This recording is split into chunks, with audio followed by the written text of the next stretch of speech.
anos aí. Falando, vocês não estão acreditando que ele ficou famoso, que ele fica sempre nesses mesmos lugares táticos, seu ornamental, e as pessoas só acham que ele faz essa parte, assim, tipo, tive a oportunidade um dia de mandar um grande abraço porque o pessoal um dia se quiser dar uma virada ali, dar um oi pra galera, assim aí.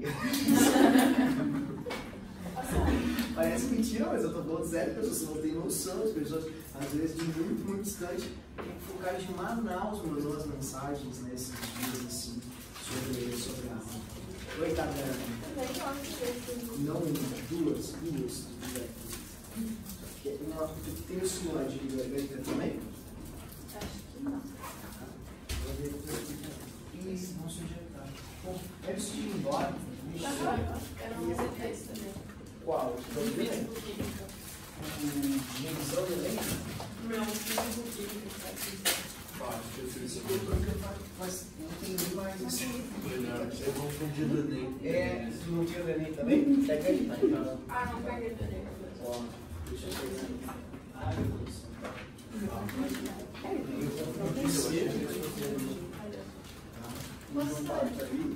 E aqui pra... Oi, querido. Tem. Por isso que eu fui só. Eu pensei, né? Eu fiz vários. Tá aqui, então. Tá aí, deixa eu ver. Bom, queridos, então, vamos trabalhar. Eu queria agradecer, então, por vocês terem vindo e terem abdicado justamente aí do conforto lar hoje, porque normalmente as vésperas aí, início de uma prova tão complicada, as pessoas preferem, obviamente, a exclusão social, se trancarem nos seus bunkers, né, e ficarem lá, enfim, se apegando ao que mais pode trazer resultado agora, que é a oração. Né, uma entidade divina, alguma coisa assim, pacto com o demônio, eu não sei, cada um na sua religião. Mas a questão é muito simples, né? Vocês abdicaram disso para estarem aqui desfrutando desse momento assim que antecede a prova comigo. Então eu fico muito lisonjeado, fico muito agradecido, muito obrigado mesmo. E queria retomar algumas coisinhas e dar uma dica importante, assim, tá? Pessoal, primeiro, o professor Coelho viu todas as provas, PPL, Libras, 18 e 17, apostou ali e fiz um pré-prova também.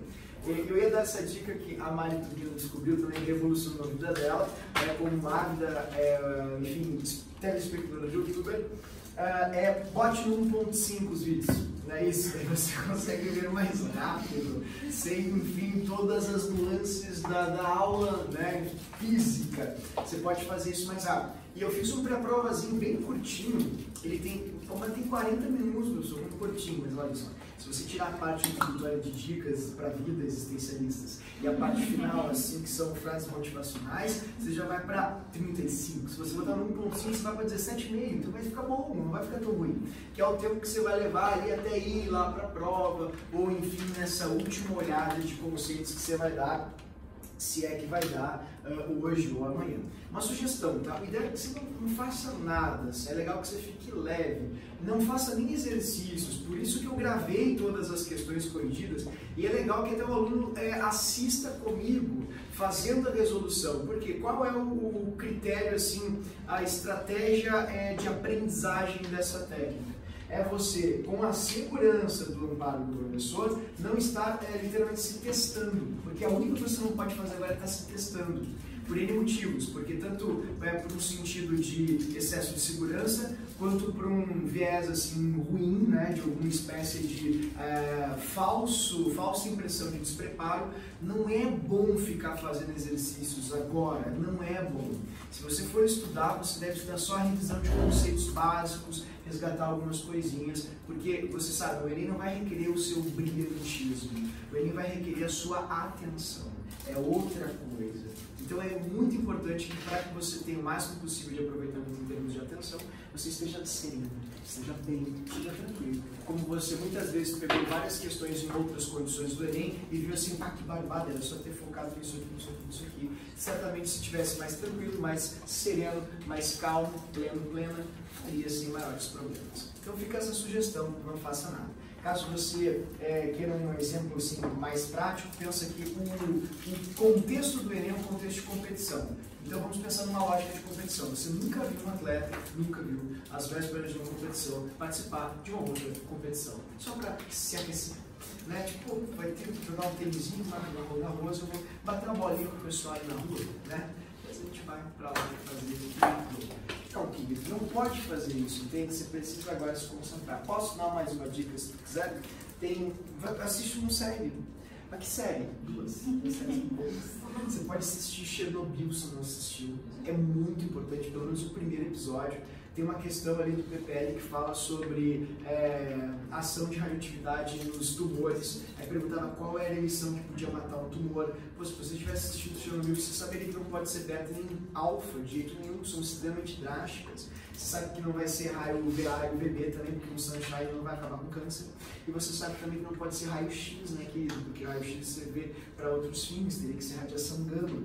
Então a série poderia te dar uma baita base e é uma série que é muito, muito bem feita, ótima.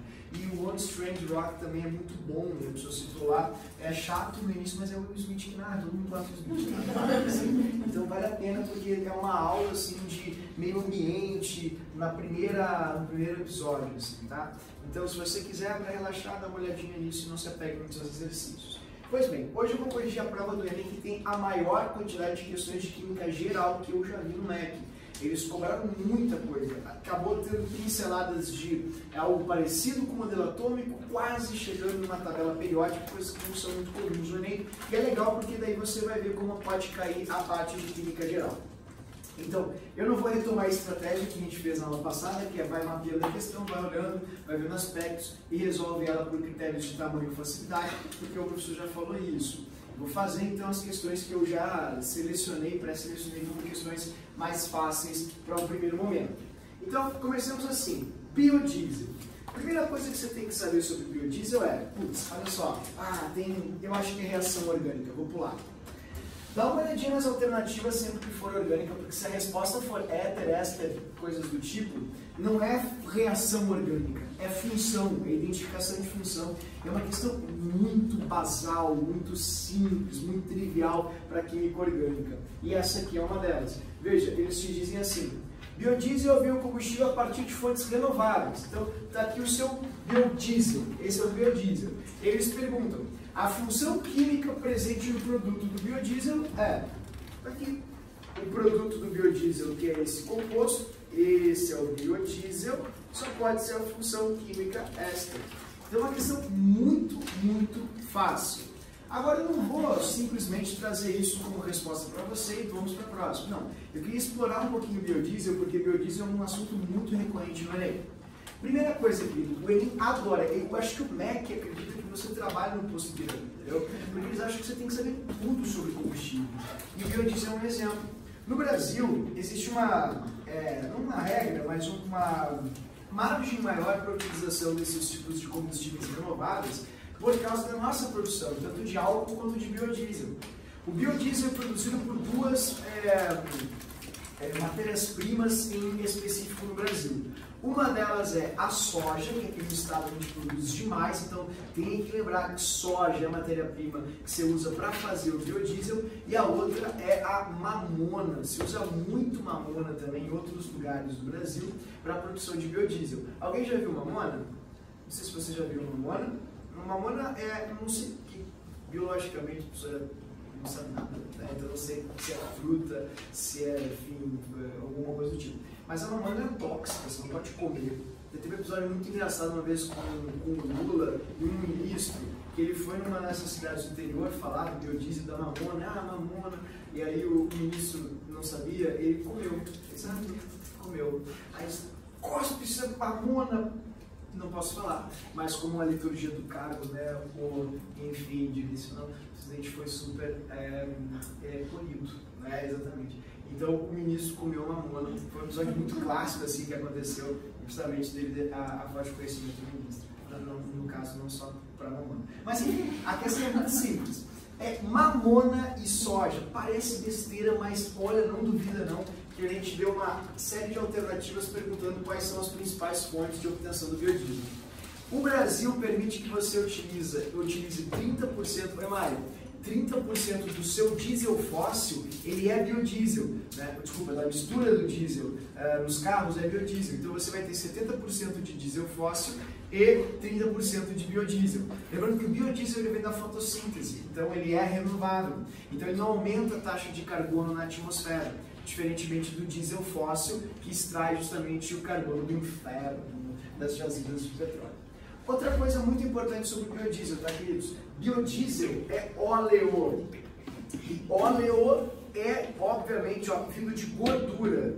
Então é muito importante que vocês lembrem que biodiesel vem de gordura, queridos. Não são açúcares, não são proteínas, não são aminoácidos, são gorduras. Então é bastante importante que você guarde justamente essa origem e a função orgânica das gorduras mais comuns que a gente tem, que é a função éster. Quando falar em éster, você está falando de gordura, provavelmente, se estiver dentro desse contexto. Então vale a pena que você lembre justamente que as gordurinhas são constituídas, dentre outras coisas, bastante por ésteres. Os triglicerídeos sempre são ésteres. Uma última observação sobre o biodiesel que vale a pena também ser feita é o seguinte. Quando você vai usar o biodiesel, viu-se que o triglicerídeo não tem rendimento tão bom na combustão. Então, os engenheiros químicos, eles propõem uma reação chamada de reação de transesterificação. O que eles fazem?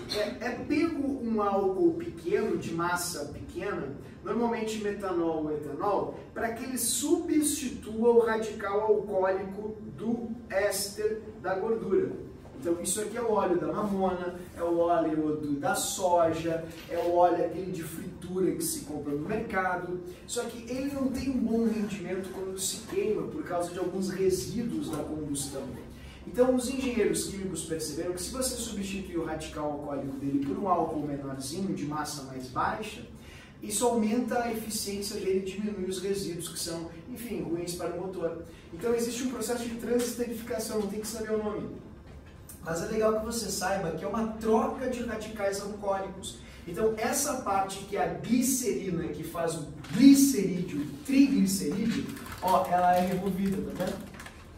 E, dá uma olhadinha, ó, esse metanol aqui, esse CH3O, acaba entrando nessa parte e você vai ter um novo éster, uma nova gordura, e essa sim é chamada de biodiesel. Então, isso não é o biodiesel, isso aqui é o óleo da mamona, é o óleo da soja. Lembrando que nós vendemos soja para os chineses, pois eles têm muitas termoelétricas. Tem lá as Três Gargantas, que é a grande hidrelétrica do planeta Terra, mas ela não gera uma potência tão grande ainda, gerará, mas não gera. Então eles usam demais termoelétricas. E o Rio Grande do Sul, inclusive, é um dos grandes vendedores, fornecedores de soja para os chineses. Então os chineses pegam toda a soja, por quê? Porque são todos veganos? Não, porque eles pegam aquela soja para fazer ADs, não, é para fazer o quê? Fazer biocombustível, é para fazer bioóleo, biodiesel, para fazer as termoelétricas funcionarem. Lembra disso, isso é bem importante, o Enem e o MEC sabe bem.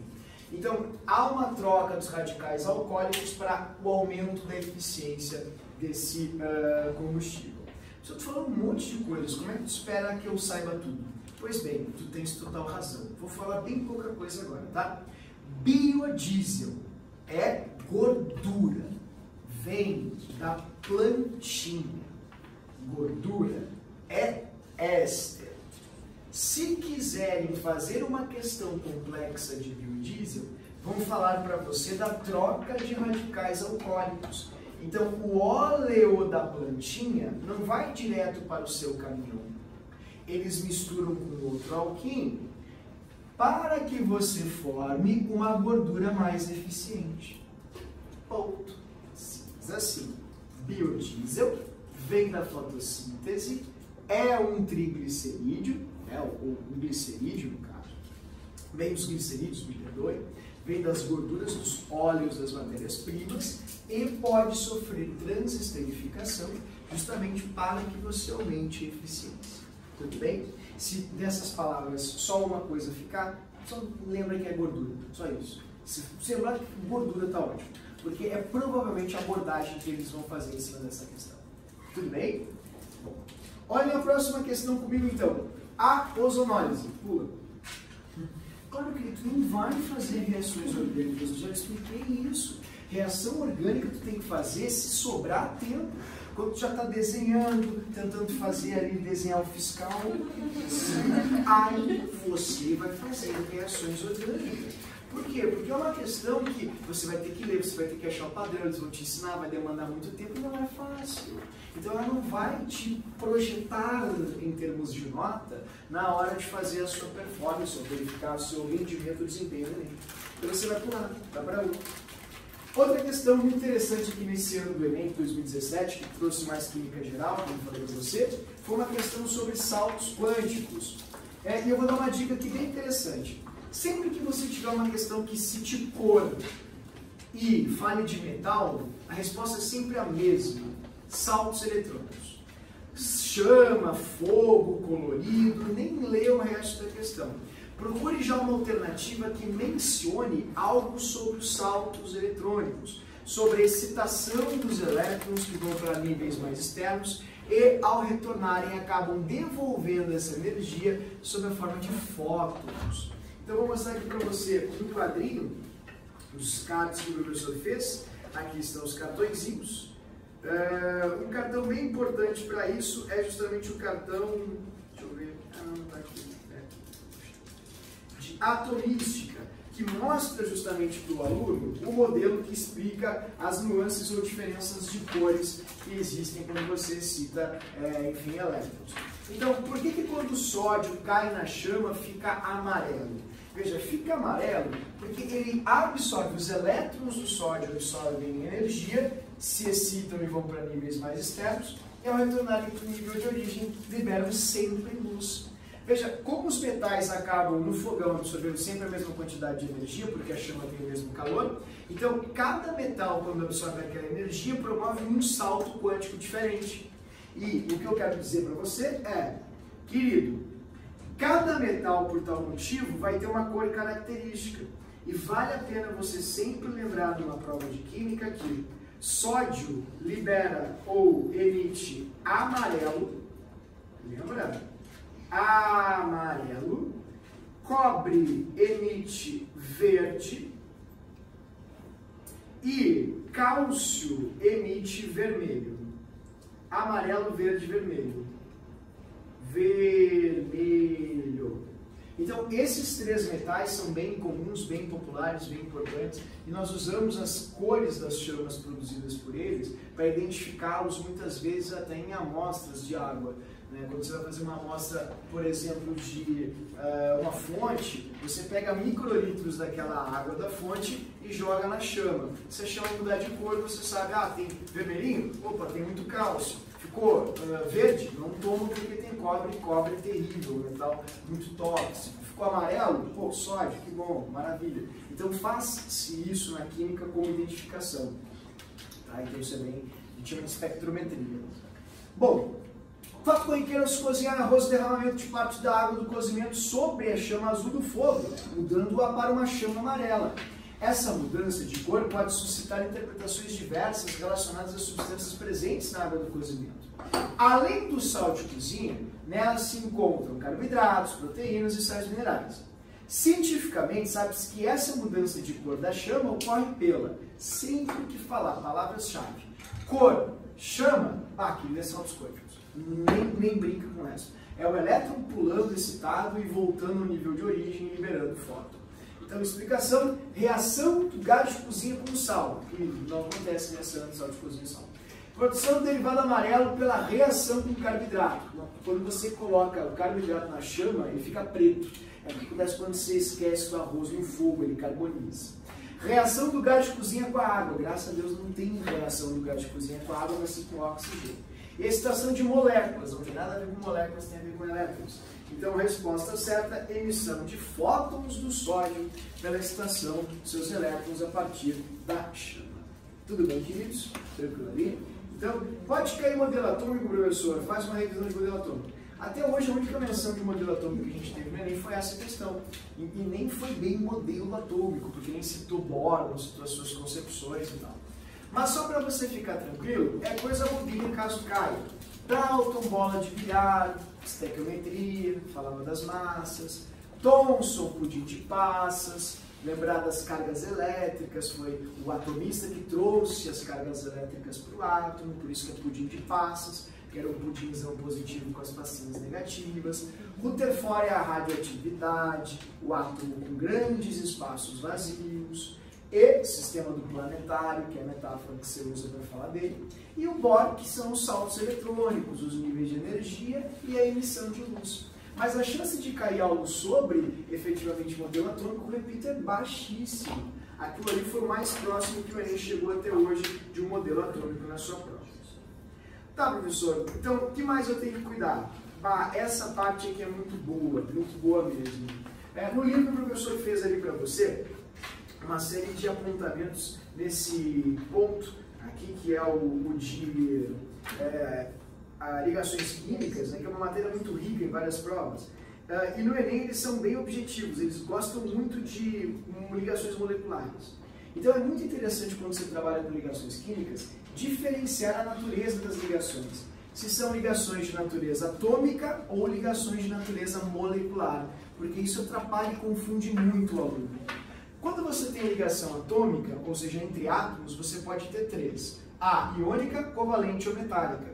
Então, se você está falando de um contexto onde você vê, e na questão se diz a ligação entre os átomos, daí a sua resposta tem que ser iônica, covalente ou molecular, metálica. Agora, se não se fala em átomo, aí você debreia, vai devagar aqui, porque não é de ligação metálica, covalente, iônica que você está falando. Então, você não vai marcar isso de jeito nenhum. Quando ele não fala de átomo, ele fala de molécula. E quando ele fala de molécula, você tem três grandes tipos de ligações entre moléculas.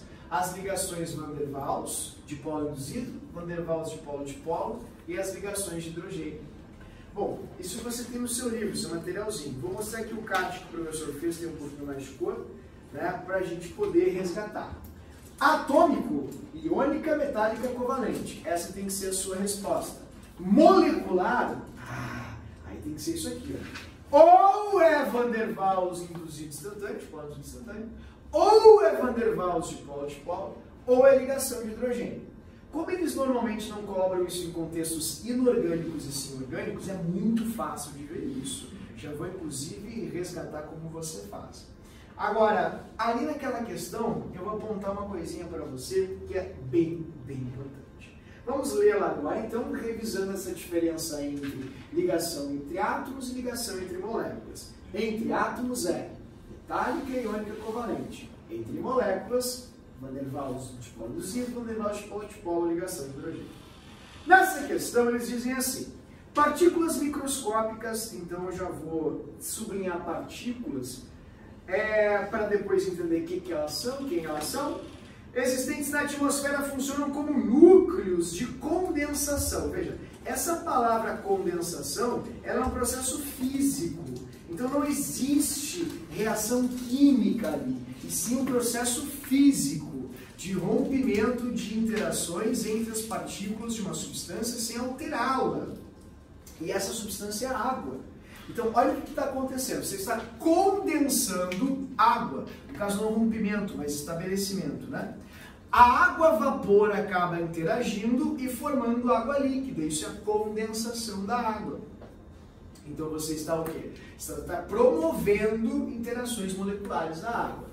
Sob a forma ou condições adequadas de temperatura e pressão, propiciam a formação das nuvens, consequentemente das chuvas. No ar atmosférico, aí vem, essas partículas que funcionam como núcleos, ou seja, que facilitam a aproximação das moléculas de água, são formadas pela reação ácido e base. Pronto. Se elas são formadas pela reação ácido e base, que é a reação basa, ácido mais base, base mais ácido dá sal, mais água. Desse modo, você está formando um sal, e sais são compostos iônicos. São formados sempre por um cátion e sempre por um ânion. É disso que um sal é constituído. Então, quando você tem um composto salino, obrigatoriamente você está lidando com íon, ligação iônica. E esses cátions e ânions, que são os constituintes dos sais, aqui de acordo com a questão, interagirão com as moléculas de água. Veja, olha o que eles dizem. De forma natural, dando origem a sais de amônio. Então, o teu sal é o sal de amônio. O sal de amônio, vai ser NH4+, e X-. Estes vão ser os íons do seu sal de amônio. Como é que eu sei? Bom, sempre o primeiro num sal ou num composto iônico é o cátion. Sempre o último é o ânion. Tá, mas e como é que eu vou saber do amônio em específico? Ah, isso é bem importante. No nosso próprio livro, o professor colocou uma tabelinha aqui em inorgânica que traz todos os íons importantes que você deve lembrar para a sua prova. Parece bobagem, mas é mega importante. Aqui você tem os cátions e tem os ânions, no seu próprio livretinho, na parte de inorgânica, página 25. É muito interessante que você marque alguns cátions. Eu vou resgatar quais são eles. Amônio, monovalente, cai demais, sempre mais um, NH4+1. Além do amônio, você tem o cobre mais 1 e mais 2. Se o cobre for mais 1, você chama de cuproso. Mais 2, cúprico. Ferro mais 2 e ferro mais 3. Também outros cátions essenciais. Ferroso e férrico. Amônio, cuproso, cúprico, ferroso e férrico. Entretanto, se os cátions passarem desapercebidos, talvez isso não vai ser um complicador na sua questão. Porém, os ânions sim. Se os ânions não ficarem bem consolidados, você vai ter dificuldade, isso não vai acontecer com você. Ó, quais são os ânions, queridos, que sempre salvam a vida do vestibular? Nitrato, que vem do ácido nítrico, por isso que é no bico do pato. Nítrico, nitrato. Sulfato, que veio do sulfúrico, bico do pato. Carbonato, que veio do ácido carbônico, no bico do pato, por isso carbonato. E o fosfato, que veio do ácido fosfórico. Esses 4, tipo, o pessoal ir para uma prova sem tê-los decorado, é que nem para mim sem saber Pai Nosso. Você vai precisar e, se você não souber, você vai se atrapalhar. Então a dica é memorização, tem que guardar nitrato, sulfato, carbonato, fosfato. Nitrato, sulfato, carbonato, fosfato. Eles aparecem demais, aparecem em revelia. Por favor, peço que vocês os guardem. Dito isso, voltemos aqui para a questão. Então tá, quer dizer que eu tenho 2 íons, né? E daí? E daí, queridos, que diz assim, a fixação das moléculas de vapor de água. Pronto, se ele falou em fixação das moléculas, ele não falou entre átomos, fixação de átomos de alguma coisa, sim de moléculas. Se é uma fixação de moléculas, não pode ser ligação iônica. Não pode ser ligação covalente, porque são ligações atômicas. E aí você fica com as outras 3. Tá, então é dipolo-dipolo. Tá, mas para aí, ó. A fixação de moléculas de água pelos núcleos. Então eles não estão falando da interação entre as águas, até porque não teria alternativa aqui, pois você sabe muito bem que são ligações de hidrogênio. Eles estão falando da interação entre os núcleos dos íons e as moléculas de água. Absolutamente, eu estou meio atrapalhado, não estou entendendo o que tu quer mostrar. Ele quer saber isso aqui, querido. Como é que é o nome dessa ligação? A ligação entre os íons e as moléculas de água. Mas como é que eu vou saber como é que é o nome da interação entre um íon e uma molécula? Pois é, vamos lá. Não pode ser dipolo-dipolo. Eu vou explicar por quê. Porque dipolo-dipolo é uma interação entre moléculas. E moléculas não são íons, somente moléculas. Não pode ser dipolo induzido, sabe por quê? Porque dipolo induzido é uma interação entre moléculas. E moléculas não são íons. Eu quero uma interação entre um íon e uma molécula. Então, não acredito que é só isso. É só saber que isso aqui é interação entre moléculas e lá tem um íon também. Então, como é que a gente chama? É uma interação que a gente conversou muito, mas há bastante tempo atrás. Temos um bom distanciamento desse trabalho. Foi lá nos períodos de março, abril, trabalhamos com ligações químicas e falamos de uma interação chamada de íon-dipolo. A interação chamada de íon-dipolo, letra D, foca nisso. Íon-dipolo é uma interação que ocorre entre íons e moléculas. Não importa se a molécula ela faz ligação de hidrogênio entre si, faz dipolo induzido ou dipolo-dipolo, não interessa. Sempre que tem um íon e tem uma molécula e eles interagem, você sempre vai chamar de íon-dipolo. É assim, por exemplo, para o sabão, quando você joga em água. A interação entre o íon do sabão e a água se chama íon-dipolo. é a interação entre o sal que cai na água quando você usa para temperar alguma coisa. A interação entre o sódio e a água se chama de íon dipolo. Então, é bem fácil e dedutível pensar que dipolo-dipolo é uma interação entre moléculas, querido. E eu não tenho forças intermoléculas, intermoleculares. E eu não tenho molécula apenas ali, eu tenho íon também. Não pode ser ligação de Van der Waals dipolo-dipolo, porque também é entre moléculas, entre moléculas. Então, se você tem um íon, você tem uma molécula, a resposta tem que ser íon dipolo. Tudo bem? Lembrem disso, dica, lembrem no sabão. Como é o nome da interação entre a parte hidrofílica do sabão e a água? O sabão é um íon, porque é um sal orgânico? É. Então é íon dipolo, porque a água é uma molécula.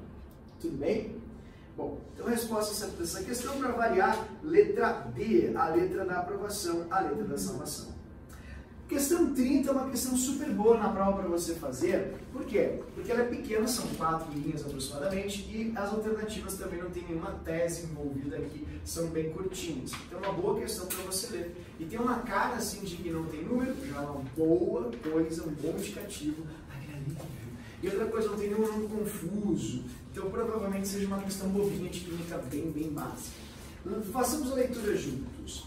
Na Idade Média, para elaborar os preparados a partir de plantas produtoras de óleos, para tudo. Quando houver a palavra óleo essencial, ou seja, tipo a palavra óleo, você está lendo que é um óleo de uma planta, não é óleo diesel, do óleo pesado, não é óleo vindo do petróleo, é óleo vindo das plantas. Sempre que tem óleo vindo de plantas, ou de matéria orgânica, que não seja petróleo, você já puxa uma flechinha e escreve assim, ó, hidrofóbico. Porque óleos, queridos, tá? Vou colocar ali para você, é uma gordurinha, tudo bem? Esses óleos são sempre gorduras. Hidrofóbico. Odeio água, tenho fobia de água. É isso que esses óleos serão. Então isso é bem importante. E aí eles continuam. As coletas das espécies eram realizadas ao raiar do dia. Naquela época, essa prática era fundamentada misticamente pelo efeito mágico dos raios solares, que seria anulado pela emissão dos raios solares. Muito mais fácil de ver nessa época, porque você não precisa estar em química, física, tinha uma explicação muito rápida, que Deus tem. Era muito mais fácil. Mas enfim, com a evolução da ciência foi comprovado que a coleta de algumas espécies, tipo as plantinhas, a florzinha, a rosinha, ao raiar do dia garante a obtenção de material com maiores quantidades de óleos essenciais. Queridos, sabe o cheirinho das flores, o cheirinho da rosa? Só assim o é, porque ela exala seus óleos essenciais. Deixa eu te fazer uma pergunta bem simples. Qual é o perfume que te identifica? É retórico, não revele. Mas você pode deixá-lo aberto. Por quê? Eita, burro. Você calor, vocês usam o quê? Sabão para se lavar, higiene pessoal, é porque ele evapora, porque ele tem essências voláteis. Então ele evapora. Imagina um dia quente seu perfume aberto. Ele vai evaporar rápido ou lentamente? Ele vai desaparecer. Então, por que eu estou falando isso? Se você tem uma plantinha, uma rosinha, ela ficou o dia inteiro de cara no sol, né? Fervendo. Os óleos essenciais dessa plantinha, eles vão embora. Porque está quente, e se está quente, agita-se mais as moléculas, e se as moléculas se agitam mais, elas evaporam mais. Então elas evaporam mais, significa que elas volatizam mais, porque volatilizar tem a ver com evaporar. Então o grande problema da colheita pós, né, digamos assim, durante o dia, ao cair do dia, pensemos assim, né, ou seja, quando você acaba o seu dia, é que elas passaram por um dia inteiro de muitas nuances de temperatura, muita temperatura alta. Isso faz com que os óleos vão embora. Agora, quando você tem ao raiar do dia, o que acontece? Você vai ter justamente temperaturas baixas durante um longo período, fazendo com que elas possam produzir bastante seus óleos essenciais. Qual é o conhecimento que eu preciso para fazer isso? Se você trabalhar floricultura, gostar de paisagismo, como é que eu faço para resolver isso? Não, querido, você vai só lembrar desse cartãozinho, que pouca gente dá bola para ele, mas ele é um dos mais relevantes e importantes para mim. Muita gente na hora da prova de química ferve, lembra água no freezer e faz gelinho no fogão. Mas faz com uma certeza, com convicção, assim, beijar. E como diria o poeta, dão aquela sentada. Você sabe muito bem. Então, por que eu estou falando isso, professor? Porque cai direto. Sempre que você transforma a matéria em algo que tende ao vapor, há necessidade de ganho de calor. Porque lá as moléculas estão mais agitadas. Você quebra as ligações e solta as partículas. Então, para isso, há necessidade de ganho energético. Então, qualquer transformação que aconteça para o sentido do gás é uma transformação endotérmica, de absorção de calor. Veja, do sólido para o líquido, a absorção é menor, porque você não rompe todas as interações entre as partículas. Agora, do líquido para o gás, a energia absorvida é muito maior. Gasta-se mais tempo para ferver água do que para derreter água, porque requer-se mais energia para ferver água do que para derreter água. Porque no derretimento, na fusão, você não rompe todas as ligações, e na ebulição, sim. O processo oposto tem, né, a análise contrária. A liberação de energia na condensação é muito maior do que a liberação de energia no congelamento. Então, você gasta mais tempo para condensar do que para congelar no processo de troca de fase. Veja, todas as transformações que ocorrem no sentido do sólido liberam calor. Isso é muito importante. E, em se tratando de, especificamente, água, vale a pena a gente lembrar de algo que acontece quando esse processo exotérmico, como chamamos a liberação de calor, ocorre. Querido, por que o gelo boia? Olha, essa figura, ela não tem um intuito meramente ilustrativo. Ela tem um intuito muito importante e científico impregnado nela. Você viu que aqui tem figuras hexagonais? Provavelmente não vai esquecer. A água boia, quando sólida, na sua fase líquida, porque ela, por ter geometria angular, forma hexágonos com espaços vazios que ocupam maiores volumes. Já quando ela derrete, ela fica em trios, que ocupam volumes menores, desse modo ficando mais densas, ou mais denso, o líquido. Um físico vai explicar para ti assim, ó, por que o gelo boia? Porque a máxima densidade da água é 4. Isso não é uma explicação, isso é um fato, é uma observação. A água boia na fase sólida, na fase líquida, sendo que nenhum outro líquido faz isso, porque ela gera formação de hexágonos com espaços vazios, devido a duas coisas: geometria angular e as fortes ligações de hidrogênio que ela possui. Tá? Não esquece disso, é importante. E voltemos para os nossos óleos essenciais. A explicação científica que justifica a prática da colheita ao raiar do dia, quando a planta não evaporou tanto assim os seus óleos, se dá por causa da polimerização, claro, a planta, sei lá, exala uma sacola plástica, catalisada pela radiação solar. Veja, radiação solar não é um elemento químico. Na tabela você não acha o quadradinho do sunshine. Sunshine, né, elemento químico. Porque para ser catalisador tem que ser um elemento químico, uma substância química, um composto químico. Não pode ser luz do sol, sei lá, torcida, energia positiva. Não pode, não esquece. Orvalho, solubilização, substância por interesse pelo orvalho. Orvalho é água. Óleos essenciais são hidrofóbicos. A água está aqui, tem pavor de água, eu vou para lá. Então, orvalho não vai puxar nada de óleo essencial das plantinhas. Oxidação, as rosinhas não queimam, elas não pegam fogo durante o dia, que é o que acontece quando você oxida o óleo, ou seja, queima o óleo. E liberação de moléculas de óleo durante o processo de fotossíntese. Na fotossíntese se libera glicose e oxigênio, e não óleo. Tudo bem? Graças a Deus. Então, por favor, não esqueça. E veja, eu comento com certo desdém essa questão, mas porque agora? Porque a gente tem um distanciamento, porque no ano muita gente se atrapalhou a fazer essa questão. Então, repito, serenidade, calma. Se está confuso ou está parecendo ser difícil, não é porque tem alguma coisa complexa, é porque eu estou deixando passar alguma coisinha. Porque o Enem não quer o meu brilhantismo, o Enem quer a minha serenidade e a minha atenção. É isso que ele quer. Não esquece, não é bobagem que o senhor está falando. Continuando nesse mesmo espectro de solubilidade, a questão 32, ela é muito. Essa questão, queridos, nós vamos fazer na prática agora no experimento. Ó, eu vou mostrar para você uma técnica muito interessante chamada de cromatografia. Quer ver? Dá uma olhadinha para mim agora aqui. Olha só. A cromatografia em papel funciona assim. Isso é um papel. Papel é feito de celulose. Celulose... Oi? Pode tirar a tela. Ah, querida. Pô, gafe, hein? Tá aí o Pedro Almeida, uma lenda. Já assessorou o professor, já assessorou com um aspirador, né, Pedrão? Já passou por tantas intempéries aí nas aulas de química. Vamos lá, eu vou pegar aqui 3 papeizinhos. Eu vou pegar aqui 2 corantes. Vou pegar um corante aqui que é verde. Vou pingar aqui o verdinho, tá vendo? Vou pingar aqui bem embaixo na ponta do papel. Pinguei assim, uma gotinha. Viu mais ou menos o tamanho da gota? Ali? Beleza? Tudo bem? Agora eu vou colocar água aqui. Veja o que vai acontecer. Eu vou colocar, só molhar a pontinha ali, tá? Só molhar a pontinha. Deixa eu até dar uma secada aqui para não ficar muito rico em líquido, né? Senão ele vai acabar borrando muito. Ó, veja só. Eu vou pegar água só na pontinha. Eu não vou molhar ela toda, eu vou molhar só a pontinha. Aí, tá vendo? Estou molhando só a pontinha. Quando eu molho só a pontinha, gradualmente a água vai subindo pelo papel.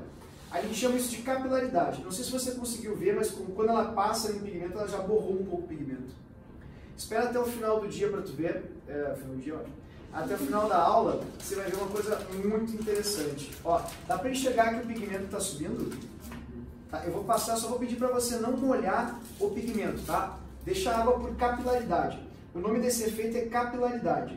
Como a água adora celulose, porque a água tem ligação de hidrogênio e a celulose tem muito, mas muito OH alcoólico, ela vai escalando o papel. Esse fenômeno de subida a gente chama de capilaridade. Tá? Ó, tá vendo que ela está empurrando para cima ali? Estranho, né? Porque era para ir para baixo. Por que está indo para cima? Na cromatografia de papel existem 2 fases, a fase móvel e a fase estacionária. A fase estacionária, evidentemente, é que não se mexe, que é o papel. E a fase móvel é a fase do solvente que vai subindo no papel. As substâncias que estão nesse pigmento, que interagem muito bem com a água, são levadas rapidamente junto com ela conforme ela sobe. As substâncias que não se dão bem com a água e se dão melhor com o papel, ficam aderidas ao papel. Então você não consegue empurrá-las, elas são retardadas. Olha que legal, ó. Retardada no sentido de levantas, tá, pessoal? Né? Olha que legal, ó. Quando passar por você, note que tem algumas uma corzinha azul, levemente azul.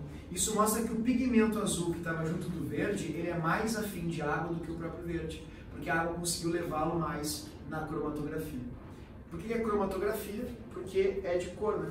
Passe e olhe com atenção. Se quiser, mas eu não consigo olhar muito bem, eu preciso... Calma, tem uma lupa, você pode pegar uma lupa e olhar com a lupa se quiser. Mas, por favor, só não molhem um pingo de corante na água, tá? E agora eu vou fazer com outro corante aqui, um vermelhinho, vamos ver se o vermelhinho também tem a mesma interação. Eu não acredito que assim, ó, olha só, então, sei lá, faz uma oração, faz uma coisa assim mais importante para mim, o Enem, você está pintando o papelzinho, molhando. Calma, calma. Eu jamais vou fazer alguma coisa aqui que não tenha alguma relevância para a prova de vocês, eu prometo. Ó, pigmento aqui, fechou? Vamos molhar aqui, beleza? Molhei, tá? Tô com água. Água é um solvente polar, tá, pessoal? Quando você quer ver outros pigmentos que são apolares, você usa um solvente apolar. Ó, ela mal encostou, já começou a levar. Olha que coisa linda, ó. Tá subindo ali o pigmento, tá vendo? Capilarizou, vai aderindo, vai subindo. Vamos ver se a gente não tira um amarelo daqui, se a gente não tira, sei lá, laranjinha, a gente já tá tirando, né? Esse pigmento que é meio vermelho. Ó, por favor, só não molhem a gotinha, tudo bem, na água, porque senão estraga ali o experimento. Tá, professor, o que isso tem a ver com a aula? Eu não estou acreditando que eu estou vendo o senhor pintar papel aqui, molhar, né? Tá, então agora a gente vai fazer. Cromatografia em papel. Exatamente o que você está enxergando agora na tua frente. E vai manusear. E pode olhar com uma lupa se quiser. A cromatografia em papel é a separação que se faz na migração, migração. Diferencial ou diferentes componentes de uma mistura entre 2 fases invisíveis. O componente da amostra, os componentes da amostra são separados por uma fase estacionária e uma fase móvel, como eu te falei. No caso aqui, a minha fase móvel é a água, que ela está subindo e levando junto ali os componentes do pigmento, e a fase estacionária é o papel. Aí diz a água, beleza, ali. Os componentes capazes de formar interações moleculares mais fortes com a fase estacionária migram mais lentamente. Ou seja, os pigmentos dessas cores que você tem aí, que se interagem mais fortemente com o papel, se grudam no papel, isso não sai daqui. E é o que acontece, eles não são levados, não são arrastados. E desse modo, você percebe de forma muito simples que quem tem mais interação com a água foi quem subiu rapidamente. Quem tem menos interação com a água, ou seja, vídeo solvente, subiu lentamente. Todos é isso? Beleza. A mesma experiência que você está vendo agora foi feita mais com hexano. E hexano não é água, é apolar, é CH. Né? Então o que acontece? O hexano, que vem de hex, 6, an, simples, o hidrocarboneto, é E eu falei uma coisa para você. No Enem, para falar de polar e apolar, você tem que lembrar de e ONXP. ONXP, quanto mais CH, mais hidrofóbico, mais apolar. Quanto mais ONXP, mais hidrofílico, mais polar vai ser. Tá, professor? Não me pergunta quantos carbonos de hidrogênio que vai ao oxigênio, porque isso nunca vai precisar ser dito ou resolvido na questão. Olha que fácil, pessoal. Você tem 5 moléculas. É evidente que essas 3 são mais hidrofóbicas, porque só tem só carbono e hidrogênio. É evidente que essas 2 são menos hidrofóbicas. E se comparadas, esta é bem menos hidrofóbica do que esta. Afinal, você tem um oxigênio ali, e aqui você tem 4. Então, como a fase móvel é o hexano, que é apolar, ele vai pegar as coisas que são apolares, como tu viu na experiência agora, ele vai arrastá-las para cima o máximo possível. Agora, a substância que é polarizada e que está nessa mistura do pimentão, que ele fala do pigmento, vai ficar agarrada no papel e não vai subir por nada. Então, a substância presente na mistura que migra mais lentamente é a que tem menos afinidade com a fase móvel, que é a fase que sobe, ou seja, o solvente. E a que tem menos afinidade com o solvente apolar é a molécula mais polar, que é a capsolubina. E, coincidentemente, não, a gente já passou da fase das coincidências. Casualmente, a letra certa é a letra B.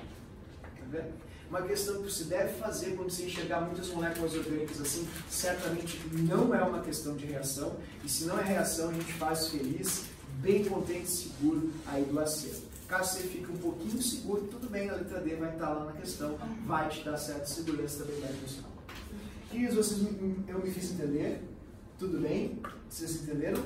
Entenderam a cromatografia ali? Beleza? Tá bom, então qualquer coisa na hora da prova, você fica nervoso, dá uma dica, pega a caneta preta, arranca o pedaço da prova, pinta e molha, bota dentro da garrafa, deixa subir, aí você olha, né, qual é a fase estacionária, porque isso você pode fazer. Ninguém tá, não tem um regulamento, você não pode fazer cromatografia em papel no meio da prova da lei. Não tem, ninguém vai poder te tirar da sala, que nem aconteceu agora isso não. Certo? Então, vamos lá. Questão 34. Uma questão muito boa sobre técnicas de separação de misturas. Lembre que em 2018 não caiu separação de misturas. Então as chances para ter um tratamento de água agora são altíssimas. Vamos revisar um pouquinho quais são as técnicas e o que eu posso cuidar para ter mais facilidade ao resolver uma questão de separação de misturas. Afinal, na minha opinião, elas são uma das mais traiçoeiras da parte de química, porque elas requerem muito conhecimento específico às vezes. Na própria página 11, você tem ali todas as técnicas de separação de misturas que qualquer repertório básico de ensino básico requer. Então você tem ali as heterogêneas e as homogêneas. Entretanto, eu não vou pedir que você agora leia todas e vou lê-las com vocês simultaneamente. Não. Eu fiz um cartãozinho para você. O senhor pensa em tudo, né? O senhor tem toque.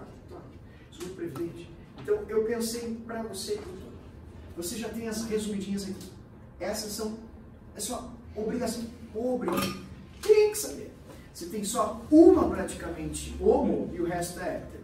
Aí esse cartãozinho está ali no grupo, isso já passou. Você pode baixar sem mais problema.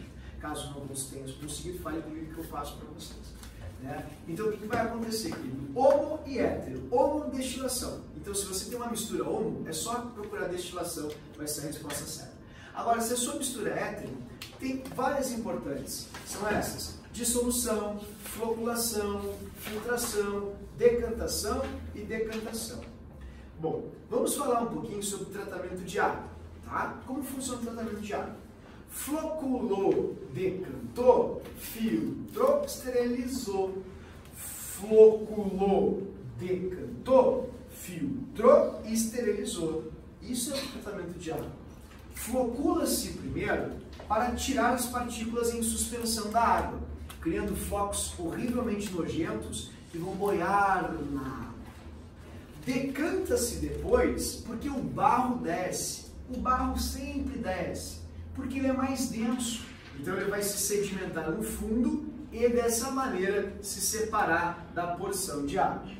Filtra-se porque, mesmo tendo feito uma floculação e uma decantação, ainda partículas podem ficar na água, tipo óleos que não conseguiram se separar, micropartículas. Então você faz uma filtração que requer um filtro.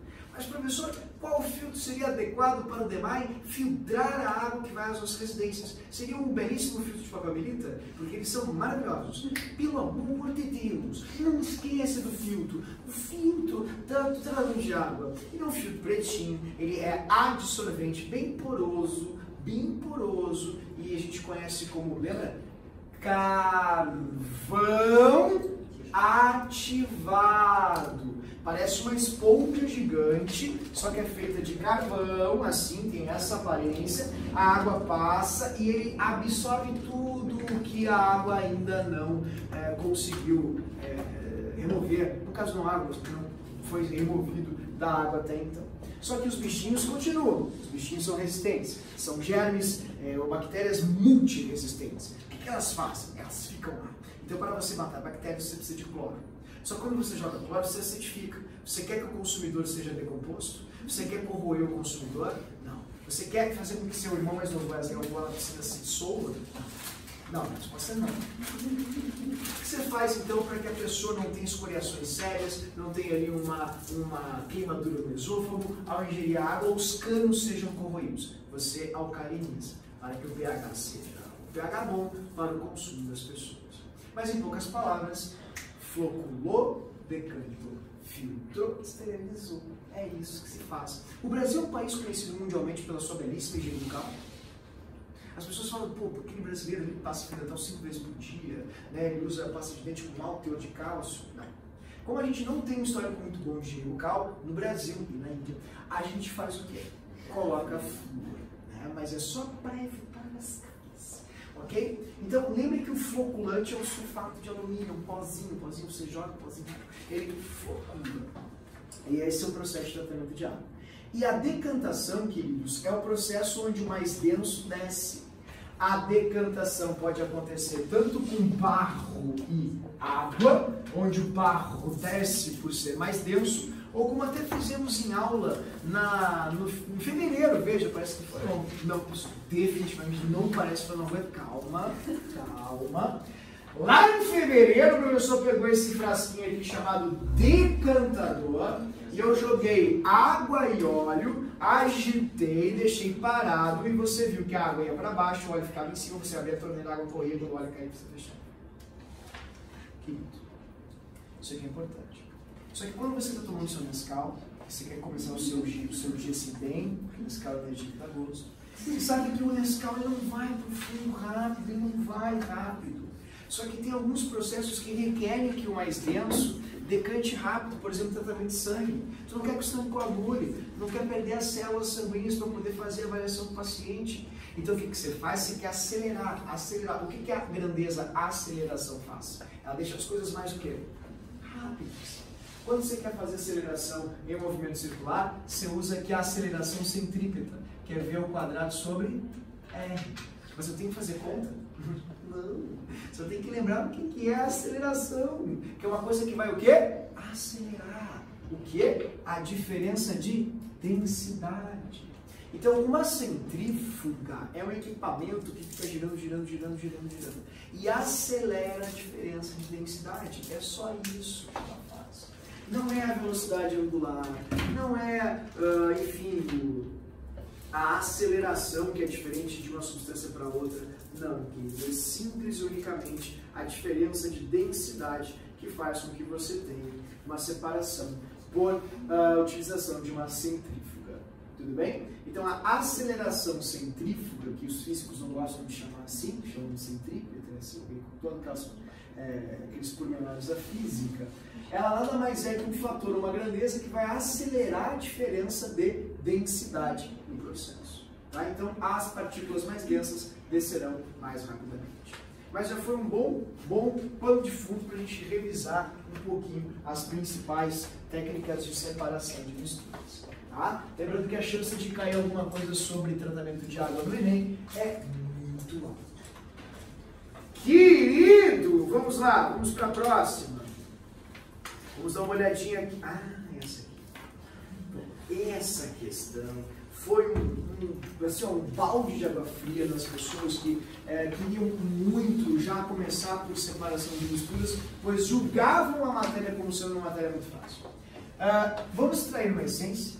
Vamos extrair uma essência. Você gosta de essência de quê? Eu adoro essência de cravo. Olha, então mentalmente você tem uns 90 anos. Ninguém é que gosta de essência de cravo, gosta nojento, né? Mas como é que você faz para extrair a essência de cravo?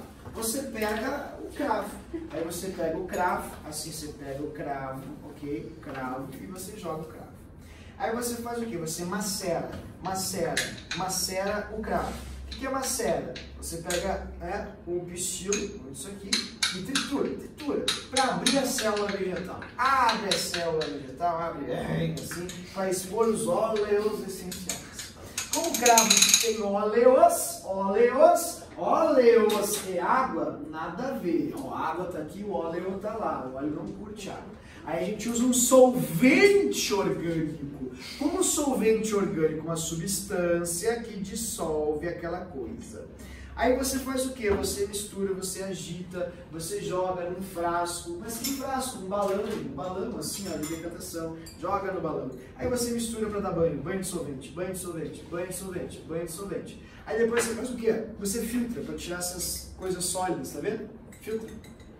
Presta atenção. Filtra. Você pega lá o funil, você bota aqui o papel dentro assim, pega o funil, pega o funil, a pessoa já entendi, me deixa que eu tenho problema. Pega o papel, bota assim, daí você verte em outro lugar. Aí você filtra. Aí quando você filtra, você tira a fase sólida, que é rica em celulose, rica em um monte de coisa. E aí você vai passar ali dentro da solução, ó. Passou, cai, diabo. Deu.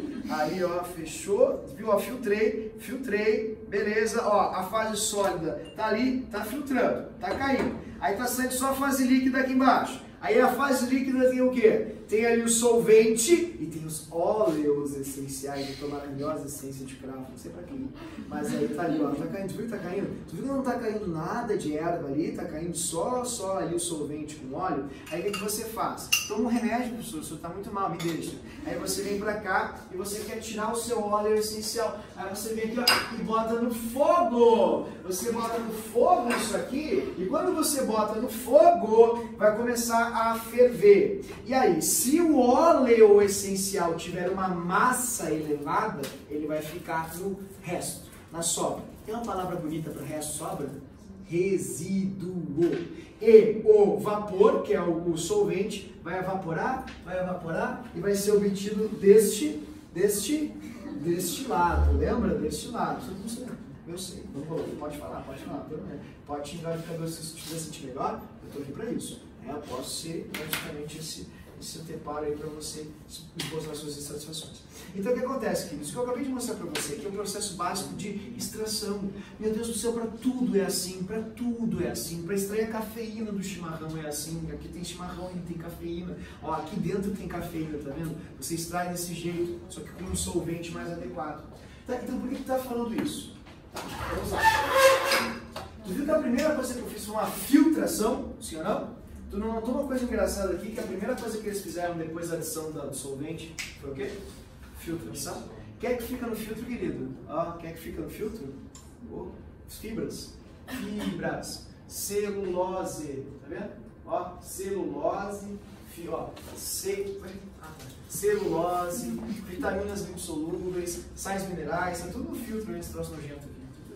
Agora o que passa aqui, não é isso. O que passou aqui não é isso. O que passou ali, é isso aqui. É o extrato. Por que extrato? Mas para aí, extrato. Bancário, pelo amor de Deus. É extrato do verbo extrair, que se faz a partir de tal a extração. Então o solvente faz a extração dos óleos essenciais. E por que é extrato etéreo? Tipo, tem a ver com éter? Não. Etéreo é porque o solvente que se usou foi o éter. Tá, você fala direito. Não é uma questão de falar direito, não. Porque nesse ano, a dificuldade aqui foi tremenda, absurda. As pessoas não faziam ideia de como fazer, e é uma coisa simples. Basicamente, se resolvia com um único movimento, e eu acabei de falar para você.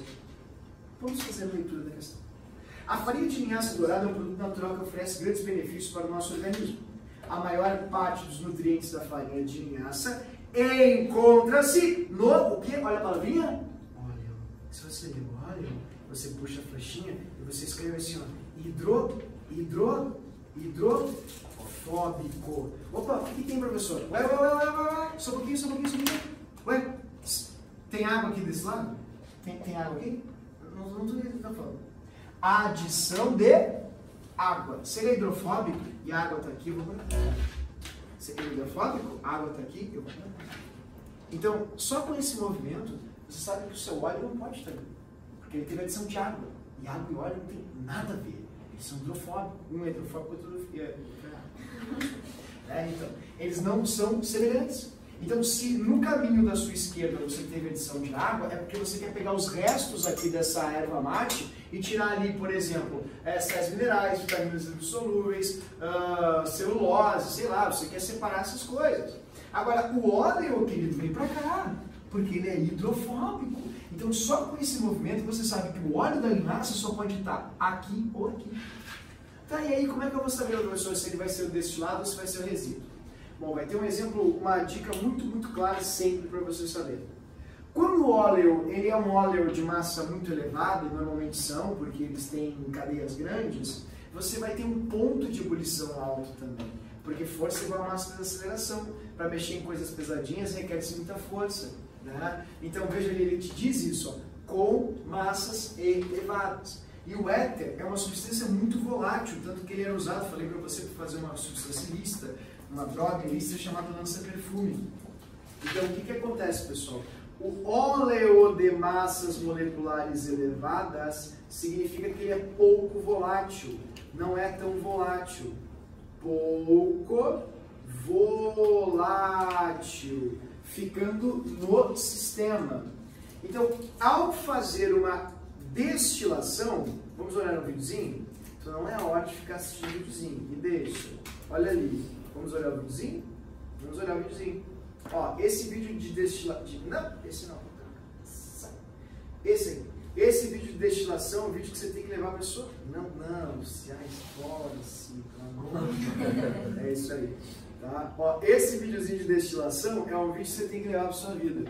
Tá? Então olha ali, ó. Esse aqui é o extrato etéreo, ou seja, é o éter, que é o solvente, mais o que ele extraiu da semente da linhaça. E aí você tem alguém evaporando. Quem é que vai evaporar? Quem é mais leve, quem é mais volátil, que vai evaporar, vai passar pelo condensador e vai ser obtido destilado. Só destilado que nem bebidas destiladas? Sim. Onde é que a cachaça é obtida? Destilado. Vodka. Isso aqui é vodka. Muito bem, passou no teste. Destilado. E assim por diante. E o que sobra é o resíduo. Por favor, não esquece. Resposta da questão: como o óleo essencial é de massa molecular elevada, ele é pouco volátil, então ele não vai evaporar. Ele vai ficar aqui, na sobra, no resto, no resíduo. Porque lá quem fica? O destilado. Tudo bem, queridos? Então tá aí, resposta sobre destilação, questão muito interessante ali do Enem, letra E, infelizmente não deu D, mas quando não é D, é pertinho do D, né? Letra E. Tudo bem, eu fiz também, você lembrou da situação, partindo do educador, preciso de ti. Tranquilo aqui? Beleza. Então, vamos para uma outra questão. Ó, próxima questão. Estequiometria, pulei, já nem vi, professor. Parabéns.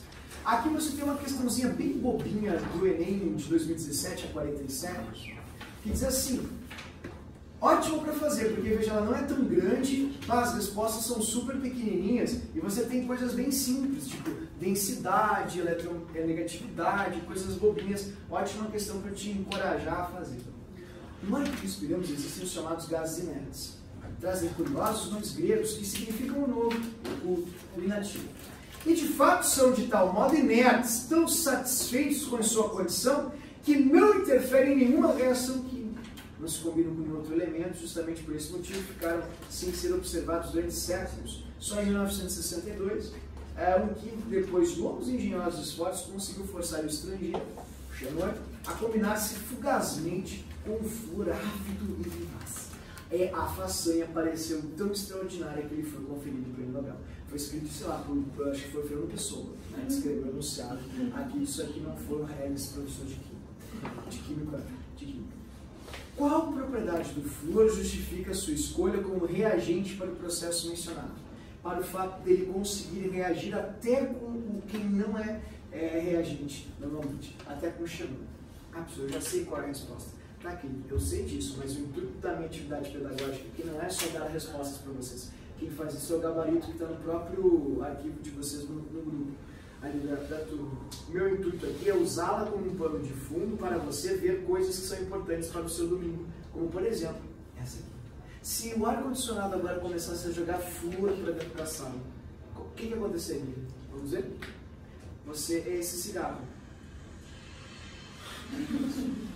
Por que o flúor faz isso? Ah, porque está quente? Não. É porque ele é muito, tem uma palavrinha para isso. Ruim, professor. Também, mas a gente chama de oxidante. Ele tem uma força muito grande, ele puxa elétrons com uma violência muito grande. Tanto que ele acaba oxidando os materiais nos quais ele toca, como você está enxergando agora. Então, esse é o efeito oxidante do flúor, é o material mais oxidante que existe. E por causa de uma propriedade muito simples, chamada de eletronegatividade. Eita, tabela periódica, professor. Então, duas questões de tabela o Enem cobrou até hoje na seu histórico, né? Essa, se é que dá para chamar de tabela periódica, eu não chamaria, sinceramente, mas enfim, teria que entrar, porque cita uma propriedade. E a outra é aquela questão sobre o Tântalo e o Nióbio, falando da mitologia grega. Tântalo e Nióbia eram, enfim, pai e filha, e têm propriedades parecidas, por quê? Porque são elementos que se encontram na mesma família. Então, o que eu preciso saber de tabela? Elementos da mesma linha indicam que as camadas destes elementos são iguais, tem o mesmo número de camadas. Elementos de uma mesma coluna, também são chamadas as colunas de grupos ou famílias, têm características ou propriedades semelhantes. Então, se o farol do carro é de neon, o do outro pode ser de xenon, porque se um brilha, o outro vai brilhar também. Propriedades periódicas. Lá para o ladinho do flúor ficam os pequenos e eletronegativos, os ladrões de elétrons. E para o lado do césio e do frâncio ficam os grandalhões e eletropositivos, os doadores de elétrons. Mas, professor, por que não é importante revisar a tabela assim a fundo? Tem tabela no Enem, pessoal? Essa é a explicação, pessoal. Então, não se apega. Apenas essas pequenas dicas que o professor deu. Que, aliás, já eram mais do que suficientes para você lembrar da incrível eletronegatividade do gás flúor. Ok, queridos? Tá aí no trago. Bom, qual a próxima que eu posso fazer? Questões sobre cálculos de concentração. Eu vou te dar uma dica. As pessoas podem me repudiar e algumas podem me criticar nesse momento pelo que eu vou dizer. Mas eu bato meu pé e prefiro comprar essa briga. Cálculo de concentração é uma questão que você deve fazer de início. Se você encontrar na primeira, faz ela de cara. Normalmente ela é fácil. Essa que era chata porque ela era um pouco extensa. Mas assim, tem algumas dicas que eu vou te dar agora que vão facilitar muito a tua vida. Nessas questões de cálculos de concentração, eles gostam de te dar um dado, que é o dado padrão, e eles gostam de te dar uma situação problema. O nome dessa técnica de ensino é educação por problema. Ou seja, você tem problemas que você precisa resolver os problemas. Então o professor não vai te dar uma matéria assim, tipo, ah, pessoal, vamos dar soluções. Não, ele vai te dizer assim, olha, eu tenho esses pesticidas aqui no teu molho de tomate. Vai te matar? Responde pra mim. Então você tem um problema. Vou morrer se eu comer um molho de tomate? Ué, não, mas tem pesticida, venenos. Está dizendo que mata ratos. Ah, então vou morrer. Não, você tem um problema. E você vai tentar solucionar o seu problema. Isso se chama educação por problema. É um dos pilares do Enem também. Porque ele tem uma prova interpretativa. Tá, pessoal, e daí pode enrolar? Não é enrolar, querido. Quando você tem esse tipo de coisa, eles te dão uma referência. Você vai usar a referência e vai tentar compará-la com a situação, o problema que você tem. Entendeu? Então as condições limítrofes são essas. A minha dica é, quando eles tiverem a condição limítrofe, vai direto para a unidade para tentar entender. Mas faz aquela força assim, sabe? Dói, professor, dói, não interessa, resista, seja forte, você aguenta enquanto você aguenta, né? E não no resto. Então, tenta fazer a forcinha e tenta entender o que essa unidade diz. Porque é isso que eles vão querer de você. Tá? Então, outra coisa que vai corroborar a sua resolução fácil aqui é que você vem de matemática, você fez muito isso em matemática. Então vai ser um belo estímulo para você fazer essa questão. A toxicidade de algumas substâncias é normalmente representada por um índice conhecido como DS50. Ela representa a dosagem aplicada a uma população de seres vivos que mata 50% desses indivíduos e é normalmente medido utilizando-se ratos como cobaias. Esse índice é muito importante para os seres humanos, pois ao extrapolar os dados obtidos com o uso das cobaias, pode determinar o nível tolerável de contaminação de alimentos para que as pessoas, enfim, possam consumi-los de forma segura, enfim. O quadro apresenta 3 pesticidas e suas toxicidades. Agora vem. A unidade em miligrama por quilo. Tá, professor, miligrama por quilo. Miligrama da massa da substância ingerida pela massa da cobaia. Você não está entendendo muito bem. Ó, 70, o que significa? Que aqui você tem no máximo de diazinon, uma condição limítrofe onde você pode gerir 70 miligramas de diazinon por quilo de cobaia. Ou você não, você pode administrar 70 miligramas de diazinon por quilo de cobaia. Ou seja, a cada 1 quilo de ratos, se você adicionou a eles, se você administrou a eles, esse 1 quilo de ratos, quantos ratos eu tenho 1 quilo? Eu não sei, mas se você tiver ratinhos somados, dê 1 quilo, dá 1 quilo. E você administrou neles 70 miligramas de diazinon, 50% deles vão morrer. Morreram. Tá, não entendi muito bem, poderia ser mais claro? Sim. Se você pegar 1 quilo de ratos, mas quantos ratos tem? Eu não sei. Mas tem 1 quilo de ratos. Os ratinhos pesou 1 quilo de ratos. Se você tem 1 quilo de ratos e você administrou para aquele 1 quilo de ratos, ou naquele 1 quilo de ratos, 1000 miligramas, ou seja, 1 grama de malatiol, 50% deles morreram. Se você administrou em 1 quilo de ratos, mas quanto? Eu não sei, não faço ideia, mas 1 quilo de ratos, você administrou 3.000 miligramas, ou seja, 3 gramas de atrazina, você vai matar 50% dos seus ratinhos. Desculpa, eu sei ler, professor, não estou entendendo o drama. Agora estou entendendo. Você tem massa de pesticida por massa de cobaia. Massa de pesticida, massa de cobaia. Massa de pesticida, massa de cobaia. Massa de pesticida, massa de cobaia. 60 ratos com massa de 200 gramas cada. Massa de cobaia, massa de cobaia, massa de cobaia. Isso. Um ratinho pesa 200 gramas. Massa de cobaia. Foram divididos em 3 grupos de 20. 3 amostras de ração contaminadas, cada uma delas com um dos pesticidas, com concentração de 3 miligramas por grama de ração. Massa de pesticida, massa de pesticida, massa de pesticida, massa de cobaia. Isso. Gênio. Então você vai ter 3 miligramas por grama de ração. Mas, querido, quanto que cada ratinho comeu?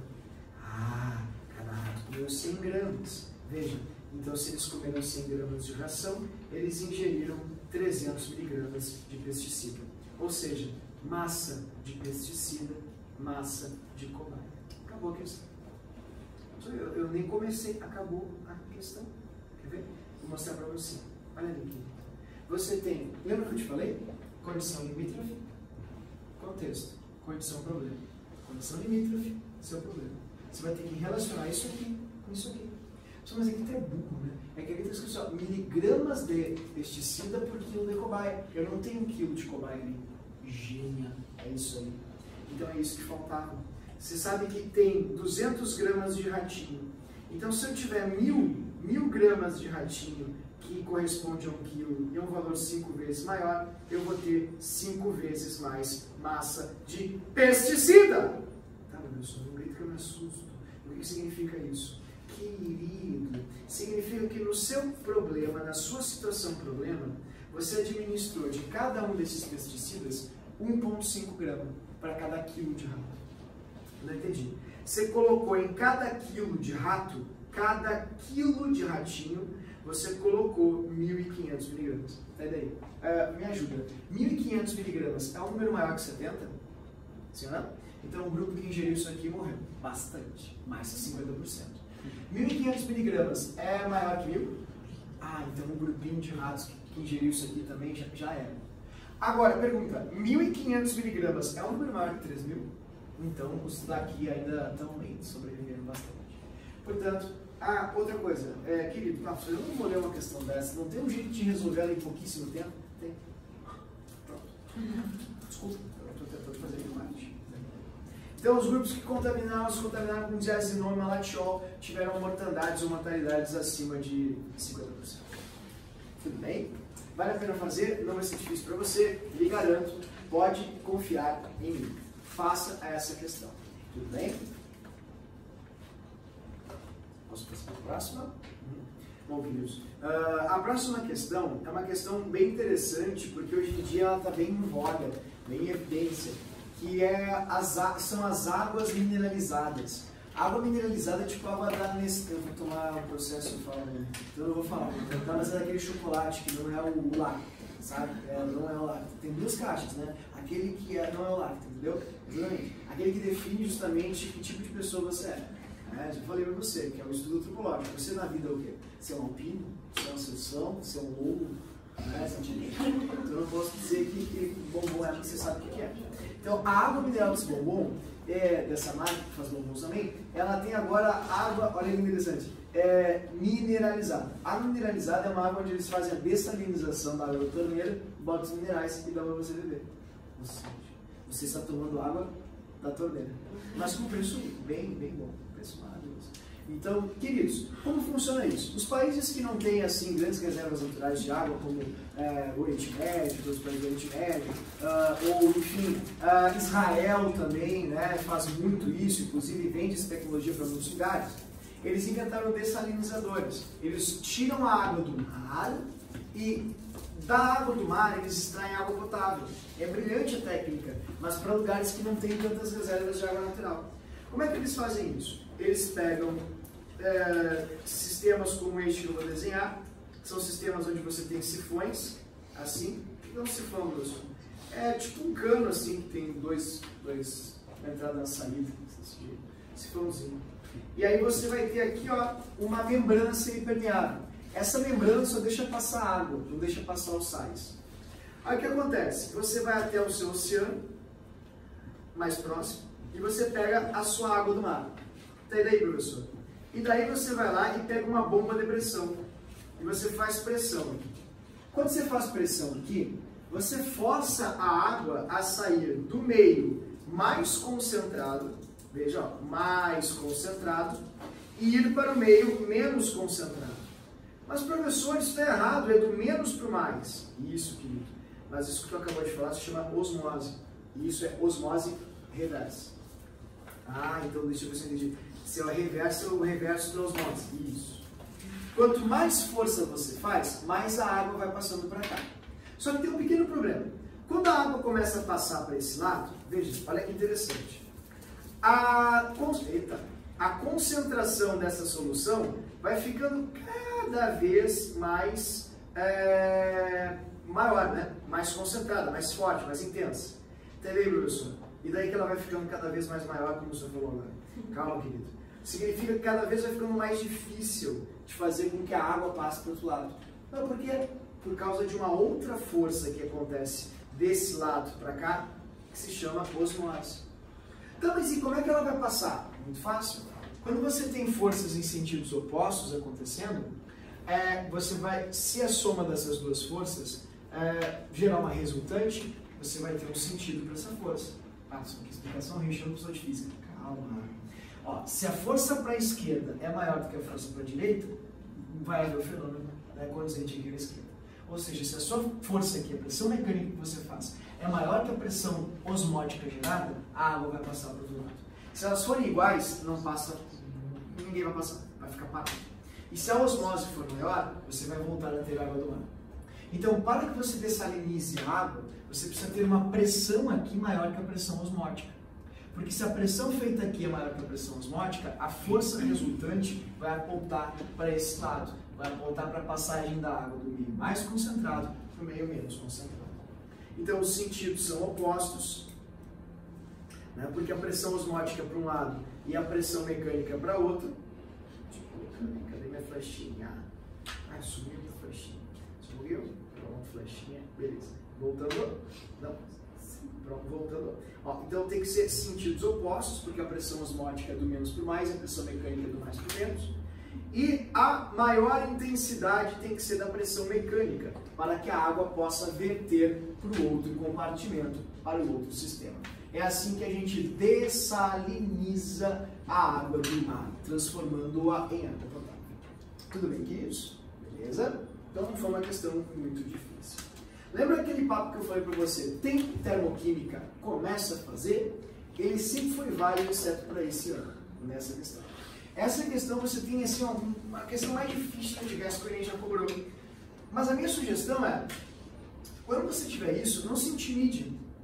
Faça com calma, faça atentamente e não perca o teor dos detalhes e também, por favor, não perca esse cardzinho aqui. Esse card você tem que, assim, ó, pessoal, fagocitar. Ele tem que estar emoldurado num quadro perto, assim, sei lá, da sua área de logística em casa, né? A minha área aqui útil é essa aqui, ó. Tá, então você coloca um quadro desse aqui lá. Porque, querido, isso aqui vai cair muito. Pois quando você quer calcular o calor das reações, tem 3 formas para fazê-lo. Você pode fazer com HP menos HR, ou seja, entalpia dos produtos menos reagentes, quando eles te derem as entalpias de formação. Se eles não te derem entalpias de formação e te disserem assim, olha, querido, desculpa, mas eu não vou ter entalpia de formação para ti. Entretanto, eu sei quanto que eu gastei para quebrar uma ligação e para formá-la. Ah, bom, não tem problema, me dá que eu sei lidar. Porque quando eles te dão a energia da ligação, você tem que fazer, ó, energia das ligações rompidas menos das ligações constituídas. Em poucas palavras, energia das ligações dos reagentes e menos energia das ligações dos produtos. Ou seja, reagente menos produto. Ou seja, é o contrário. Tem que saber. Mas se eles não te derem informação, como é que eu vou saber que eles vão me dar informação? Eles vão te dar. Se eles não te derem ligação e te mandarem longe, aí você vai fazer lei de Hess. A lei de Hess é uma técnica super simples onde você fica reescrevendo equações. Na lei de Hess, você faz o seguinte: quando você reescreve ao contrário uma equação, você vai escrever o sinal ao contrário também. Quando você dobra uma equação, você vai dobrar o ΔH também. Quando você soma equações, você soma os ΔHs também. Mas lembrem, somar equações implica em algumas coisinhas matemáticas. Quando você tem componentes iguais em lados opostos, você pode subtraí-los. Porque ao somar as duas equações, ao somar A mais B, B mais C, você vai ter isso aqui. Então, quando você passa o B para o outro lado, você vai acabar subtraindo B com B e você vai ter 0 no B. Entende? Então, isso é lei de Hess. Bom, feita essa breve revisão, vamos dar uma olhadinha na questão. O exercício pede que eu faça essa reação aqui, ó. Fe mais CO2, FeO mais CO, dando Fe mais CO2. Qual é o calor disso aqui? Bom, para eu saber o calor disso aí, eu preciso montar essa equação a partir das 3 que eles me deram. Então você vai fazer uma pergunta reflexiva, existencialista. Senhor, ó Senhor, por que diabos o MEG me deu a primeira equação? Aí você pensa, claro, ele deu tudo iluminar-se. É por causa do CO. Mas veja, você não tem CO em várias outras equações, então não foi por isso que eles te deram. Mas é óbvio, professor, como assim, é por causa do CO2? Não, querido, tem CO2 em todas as outras. Então não foi por causa do CO2 que eles te deram isso. Mas então por que, professor? Por que, Senhor? Querido, tem mais alguma equação com ferro? Exato, é isso. Eles te deram essa primeira equação por causa do ferro. É o ferro que te interessa. Tá, professor, mas o que eu faço agora? Veja, olha só. Você não tem o ferro no produto? Tem. Você não tem o ferro no produto? Tem. Então não reescreve ela ao contrário. Entretanto, você tem um ferro aqui, você tem 2. Então você precisa dividir por 2. Professor, faz um jeito difícil, eu faço muito mais fácil que tu. Calma, querido, que se tu vai fazer rápido, essa aqui tu vai te atrapalhar, não é fácil. Bom, divida por 2. 1 meio de Fe2O3 mais 3 meios de CO, dando 1 Fe assim, 1 Fe mais 3 meios de CO2. Ok? Fechou. Agora vamos para a próxima. Por que eles me deram a segunda? Por causa do FeO, que só tem nessa equação. É verdade. Mas para aí, tem 1 aqui, tem 3. Então eu faço o quê? Divido A por 3. Então divida por 3. 3 dividido por 3 dá 1. 1 dividido por 3 dá 1/3. Fe3O4 dividido por 3 dá 1/3 de Fe3O4. E CO dividido por 3, 1/3 de CO. Pronto. Tá, professor, agora o que eu faço? Vamos lá. Deixa eu colocar os ΔH ali que você dividiu, né? No primeiro é menos 12,5 e no segundo ΔH você vai ter 12. Menos 12. Na última equação, por que eles deram a última equação? Porque se você somar estas duas equações, de fato você não vai conseguir chegar nessa aqui de baixo. Não estou entendendo. Soma comigo. Soma esta mais esta. Você não tem Fe2O3 aqui embaixo. Aqui você tem. E lá você não tem para cortar. O que eu faço, professor? Senhor, se pusesse no meu caminho uma equação com Fe3O4 no reagente e com Fe2 no produto, tudo se solucionaria. De fato, querido, veja o que você tem aqui embaixo. Exatamente isso.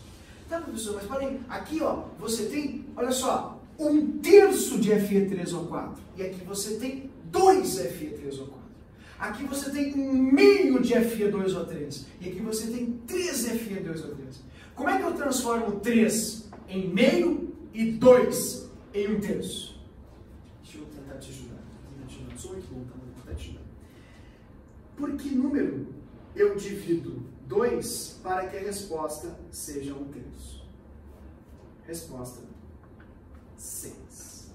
Então, se você dividir essa equação por 6, querido, você vai obter exatamente o que você precisa. Divida A por 6. Tá, então 2 dividido por 6 dá 1/3? Isso. 1/3 de Fe3O4.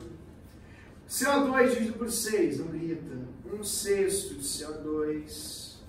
3, calma.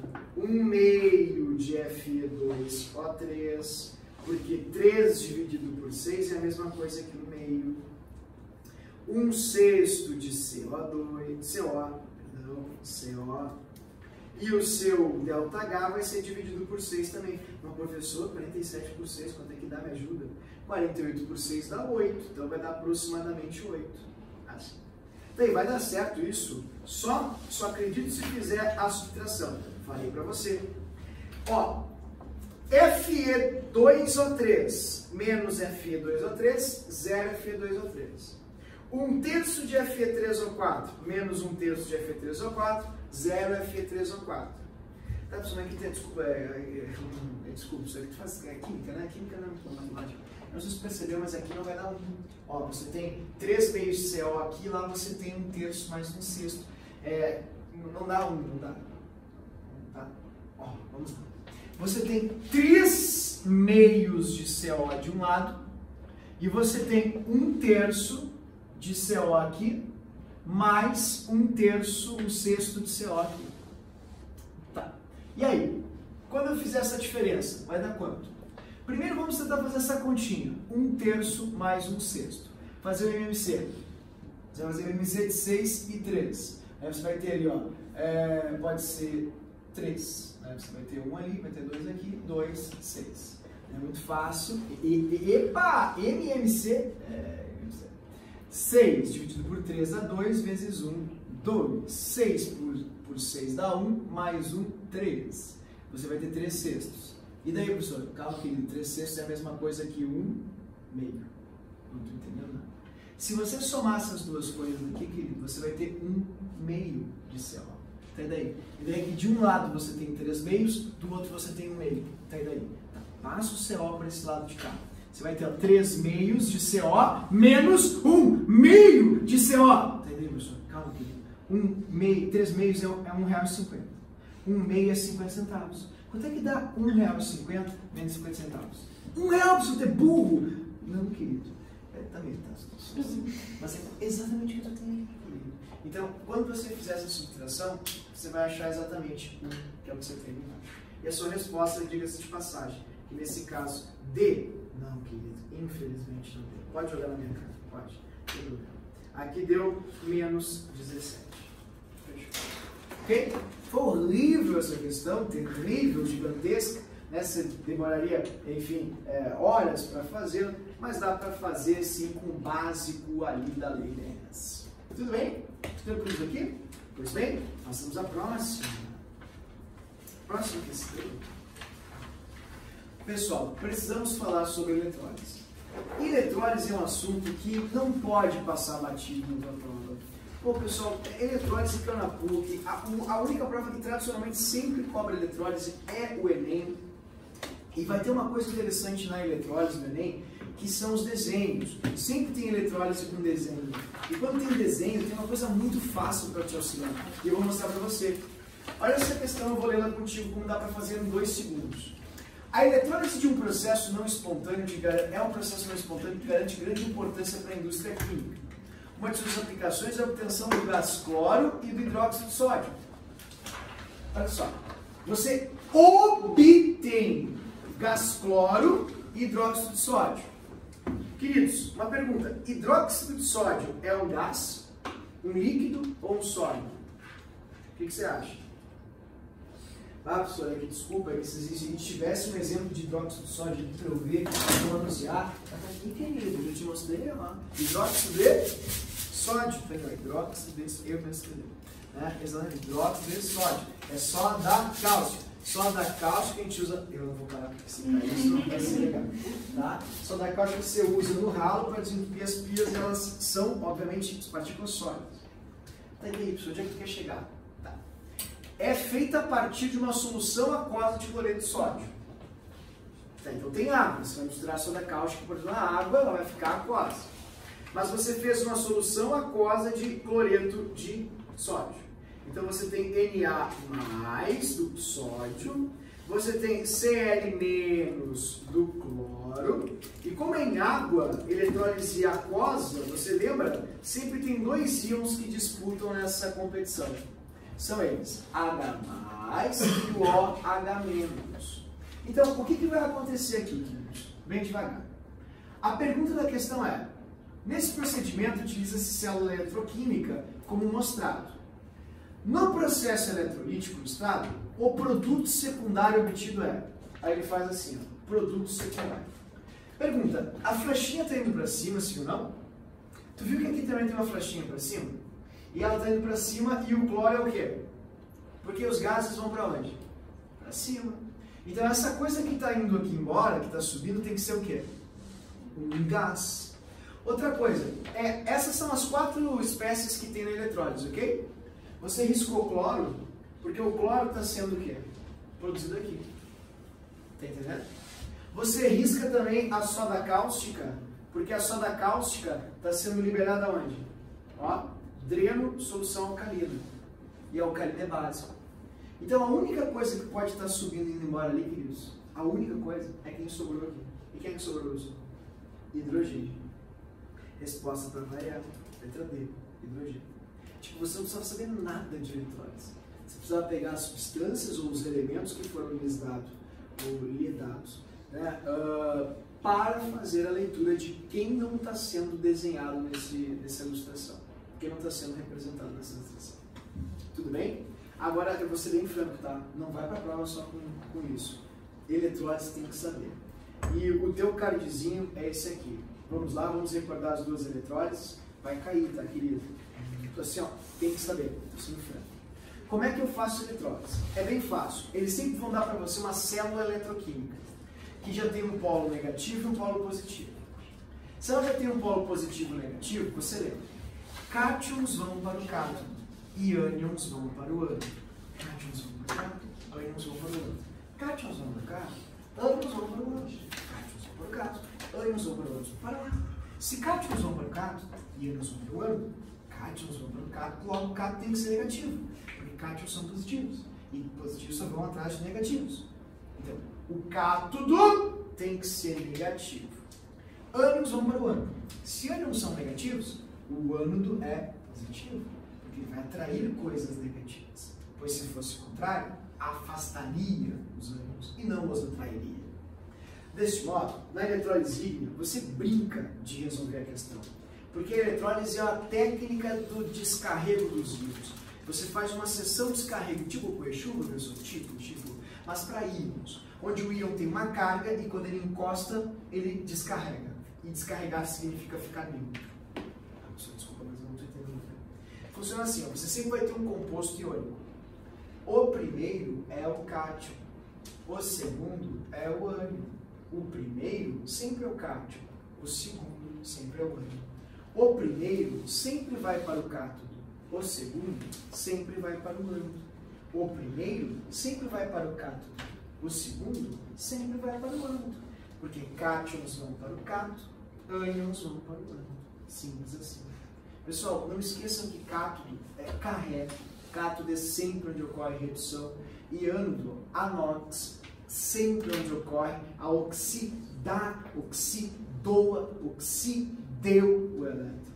Então isso é muito importante. E uma dica mais profunda agora. Vamos falar sobre a eletrólise da bauxita, em específico alumínio. E o Enem cobra muito isso aqui. E em janeiro ocorreu um acidente em Brumadinho. Lá se extraía bauxita para a produção de alumínio a partir da alumina. Quando eles fazem a eletrólise da alumina, ó, esse é o cátion, esse é o ânion. Cátions vão para o cátodo. Então a resposta vai ser alumínio descarrega no cátodo, onde ocorre redução e o polo negativo. Ou só alumínio vai para o cátodo. Só que tem um pequeno problema, o Enem é muito chato, cobrou isso uma vez, então eu queria te preparar. O oxigênio que vai ser produzido no ânodo, que é o O2, né, vai descarregar, vai virar oxigênio molecular, ele é feito muito quente. Como está muito quente, o que a gente sabe de carvão, que é o eletrodo que faz essa atração, e oxigênio muito quentes? O que eles fazem, pessoal? Combustão. Então o oxigênio vai torrar o eletrodo. E ao invés de produzir oxigênio molecular, o oxigênio acaba pegando os elétrons do carbono do eletrodo e produzindo o quê? O que está sendo produzido aqui que é oriundo da união entre um C e um O2? O que dá C mais O2, queridos? CO2. Então, infelizmente, no ânodo daquela célula, você não vai produzir oxigênio, você vai produzir CO2, que é o que vai ficar saindo dali. Então, isso é realmente importante. Eu não quero trabalhar nessa ideologia, eu quero fazer letras. Querido, é assim, ó, vai cair. Tá? Estou falando sério. Se eles citarem eletrólise da bauxita, eles vão citar isso. Porque eles adoram bauxita. Bauxita é um minério muito produzido pelo Brasil. E o alumínio é o metal mais abundante na litosfera ou crosta terrestre. Cuida, tá? Alumínio no cátodo e o oxigênio no ânodo. Mas como está quente, o oxigênio vai queimar o ânodo todo, produzindo gás carbônico. Fica sentido. Mas é sempre assim? Não. Às vezes tem água. E quando tem água, professor, o que acontece? Regrinha dual. Regrinha dual, hein? Lembra bem da regrinha dual? Vamos recordar a regrinha dual? Quando tem água, a água apresenta seus íons. 2 cátions entram, 1 cátion sai. 2 ânions entram, 1 ânion sai. Tem disputa, 2 cátions disputando pelo cátodo, 2 ânions disputando pelo ânodo. Só um deles se sagrará vencedor. Quem for o mais rápido na difusão vai descarregar. Quem for o mais lerdo vai ficar para trás. Entretanto, não é fácil de ver quem é o rápido e quem é o lerdo. Você precisa de uma regra. Essa regra é assim. Regrinha dual. Quando o H+ estiver disputando com alcalinos terrosos ou alumínio, o H+ vai acabar ganhando a disputa e vai se descarregar. Quando o OH- estiver disputando com halogênios, só nesse caso ele perde. Por isso a regrinha é H+ reduz quando houver Al, OH- não oxida quando houver Al. Tá, professor? Mas aqui, ó, eu quero que, se tu é bom mesmo, bom educador, tu vai fazer vários exemplos em pouco tempo e vai me ajudar a praticar isso. Tá? Vamos esforçar. Vamos fazer 6 exemplos para ti, tá bom? 6 é demais até, professor. Calma, me dá uma chance. Ó, a melhor maneira para você trabalhar a regrinha dual é essa aqui. Esses são os seus compostos. Eles estarão disputando com a água. Então, os vermelhinhos aqui, vou ampliá-los, tá? Vou ampliá-los. Esse cara está no teu celular agora, ok? Ó, os vermelhinhos disputam contra o hidrogênio, os azuisinhos contra o OH. Vamos lá? Peguem só os vermelhinhos agora. H+ ganha de álcool. Potássio é álcool, vai dar H+. H+ ganha de álcool. Ferro. Ferro não é alcalino, não é alcalino terroso, não é alumínio. Vai dar ferro. H+ ganha de álcool. Cobre não é alcalino terroso, grupo 1. Não é alcalino, desculpa, grupo 2. Não é alcalino, grupo 1. E não é alumínio, alumínio. Vai dar cobre. H+ ganha de álcool, ou seja, reduz quando existe álcool. Cálcio é alcalino terroso, vai dar hidrogênio. H+ reduz quando houver álcool. Cromo não é alcalino terroso, não é alumínio, vai dar cromo. H+ reduz quando houver álcool. Níquel não é alcalino terroso, não é alumínio, vai dar níquel. Dica. Cromagem. O que se faz quando a gente faz uma cromagem, queridos?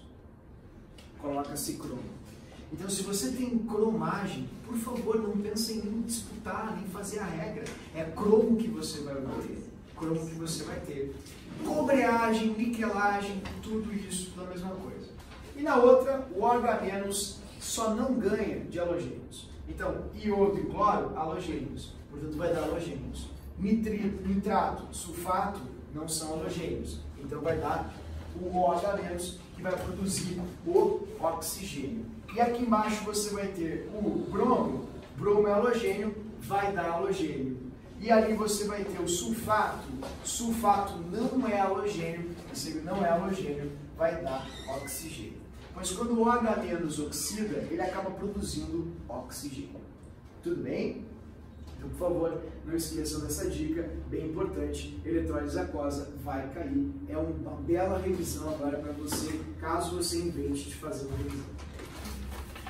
Questão mais chata de pilhas que já apareceu no Enem, sendo que pilhas não é um assunto complexo, não é um assunto muito difícil. Quando você tiver pilhas, basta você pegar o maior número e escrever Kr positivo e o menor colocando anox negativo. Então eu vou pegar os dados que foram fornecidos na tabela e eu vou escrever aqui para você esses valores. Sério, mais 1,61. Níquel, menos 0,25.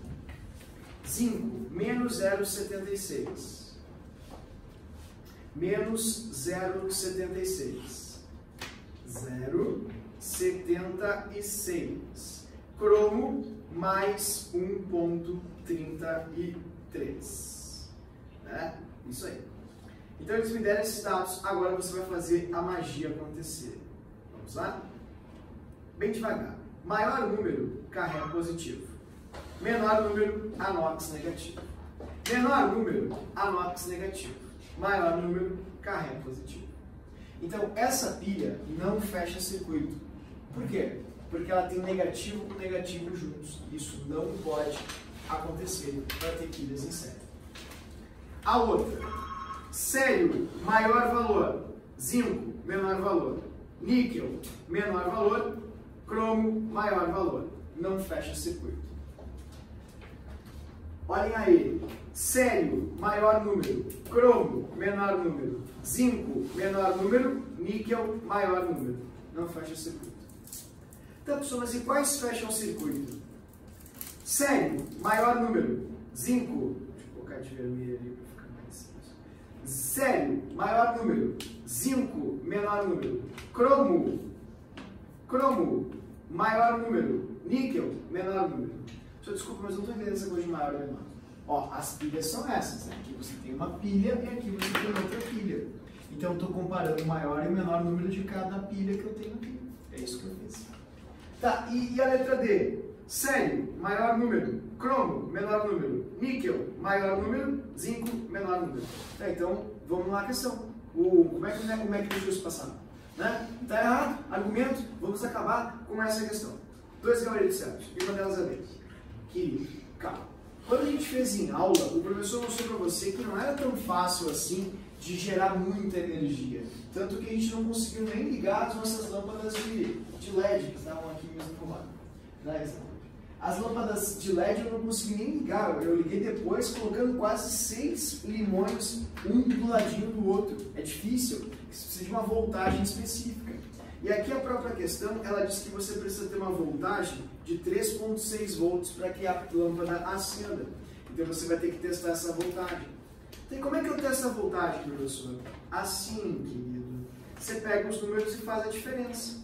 Ó, mais 1,61 menos 0,76. Isso vai dar 7. 7 com 6 vai dar 13. 2 mais 2,37. Cromo, mais 1,33. Menos níquel, menos 0,25. Vai dar 8, 5, 1. Somando os dois, a gente vai ter 5, 9 e 3. Superam os 3,6 volts que a gente precisa. Então só uma alternativa pode ser certa. Então você não pode ter a mesma voltagem ou superior na letra B. A resposta certa, letra C. Certo, queridos? Tudo bem? Bom, depois dessa questão, você tem uma questão aqui embaixo que talvez não seja uma boa você fazer, obviamente, de início, porque ela fala em PKA, PKA, PKB, PKA, que difícil. Tá, mas veja assim, ó, o Enem tem várias dicotomias. Quando é positivo em cima, eu procuro negativo embaixo. Quando é polar em cima, eu quero procurar polar embaixo. Quando em cima é ácido, eu procuro embaixo base. E dessas dicotomias a gente fez quase todas, menos ácido e base. Tá faltando essa questão, porque ela vai estar lá.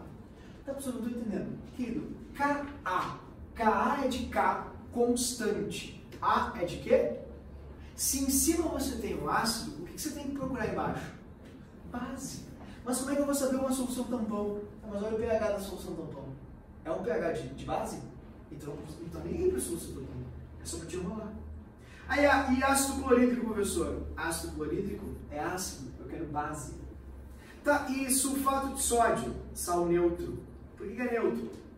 Ah, eu acho que está no protetor de tela do celular, não tá? Ué, não tá de fundo de tela do celular? Mas eu pedi. Lembra o cardzinho que eu falei que você tem que estar assim, ó, do ladinho do teu santinho, Santo Expedito, aquele da oração? Tem que estar assim na carteira do Santo Expedito, uma parte, e esse card na boca. Esse não. Troca. Não, tem pânico, eu botei o outro, professor, que droga! Não, eu que sou monolão, esse aqui. Esse aqui. Olha, veja que inclusive é exatamente a mesma substância que eu tenho aí, tá vendo? Que é um sal básico. Então a resposta certa é o carbonato de sódio, que é uma solução básica. É um salzinho básico, portanto, vai neutralizar o seu ácido que você tem em cima. Mas não tem que fazer conta? Claro que não, querido. Ele só quer saber quem é a base que vai consumir aquele ácido aqui em cima. Tudo bem? Tá, Lúcio, posso ir embora? Calma, eu vou te libertar. 58.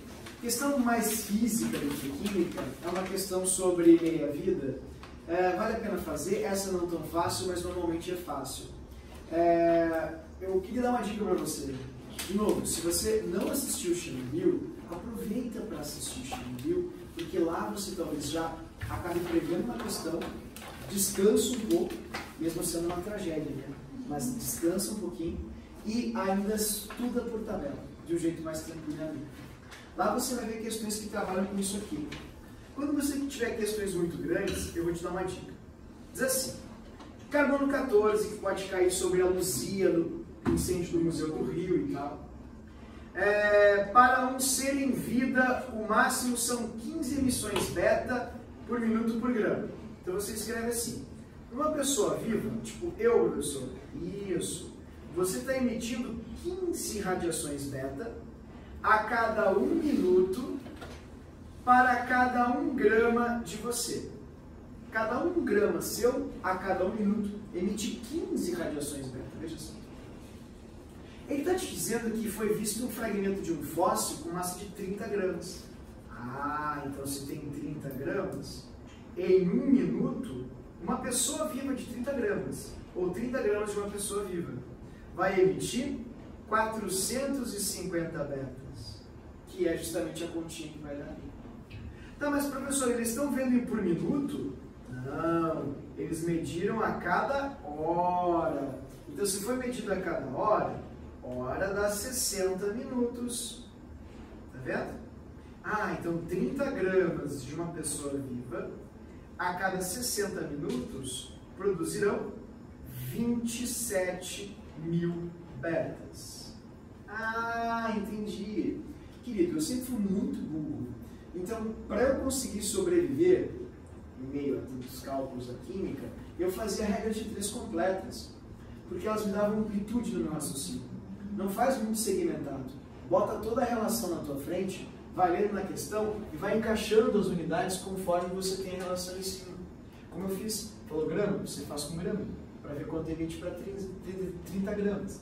Falou em minutos, 1 hora, 60 minutos, coloca 60 minutos aqui, para ver quanto emite para 60 minutos. E aí depois que você fez isso, fez o trabalho sujo, você vai para a parte fácil, que é essa aqui, ó. 27 mil betas no início. Quando morre, passa uma meia-vida, vai para 13.500 betas. Quando fica mais uma meia-vida, fica com 6.750 betas. Isso significa que houve 2 meias-vidas nesse processo. 1, 2. Se cada meia-vida aqui é de 5.730 anos, 2 meias-vidas decorridas vai te dar um valor de 11.460 anos, que é 5.730 mais 5.730. Nível dessa questão, olha, não é a coisa mais, não é a crase da física. A sua crase nem é tão fácil, né? Mas enfim, tá? Mas também dá para fazer. Se eu posso ir embora, eu sei que eu falei para vocês deixarem por último estequiometria, mas não vou deixar a estequiometria. Vamos fazer estequio. Calma, darei estequiozinho, ó. Estequiometria, professor. O senhor vai cantar? Não comenta isso. Não fala que quando a gente é adolescente a gente faz coisas que depois a gente se arrepende. Tá? Então vamos lá. Ó. Na questão de estequio, eu vou te ensinar de novo, retomar um macete que a gente trabalhou bastante em estequiometria, que é o seguinte. Não te abala. Começa montando os dados de uma forma organizada. Por exemplo, AS tem massa de 180. Eu venho aqui e escrevo 180 gramas para o AS. E o salicílico tem massa de 138. Então eu venho aqui e escrevo 138 gramas. E aí eu escrevo assim, ó, só e somente C, se o rendimento for de 100%.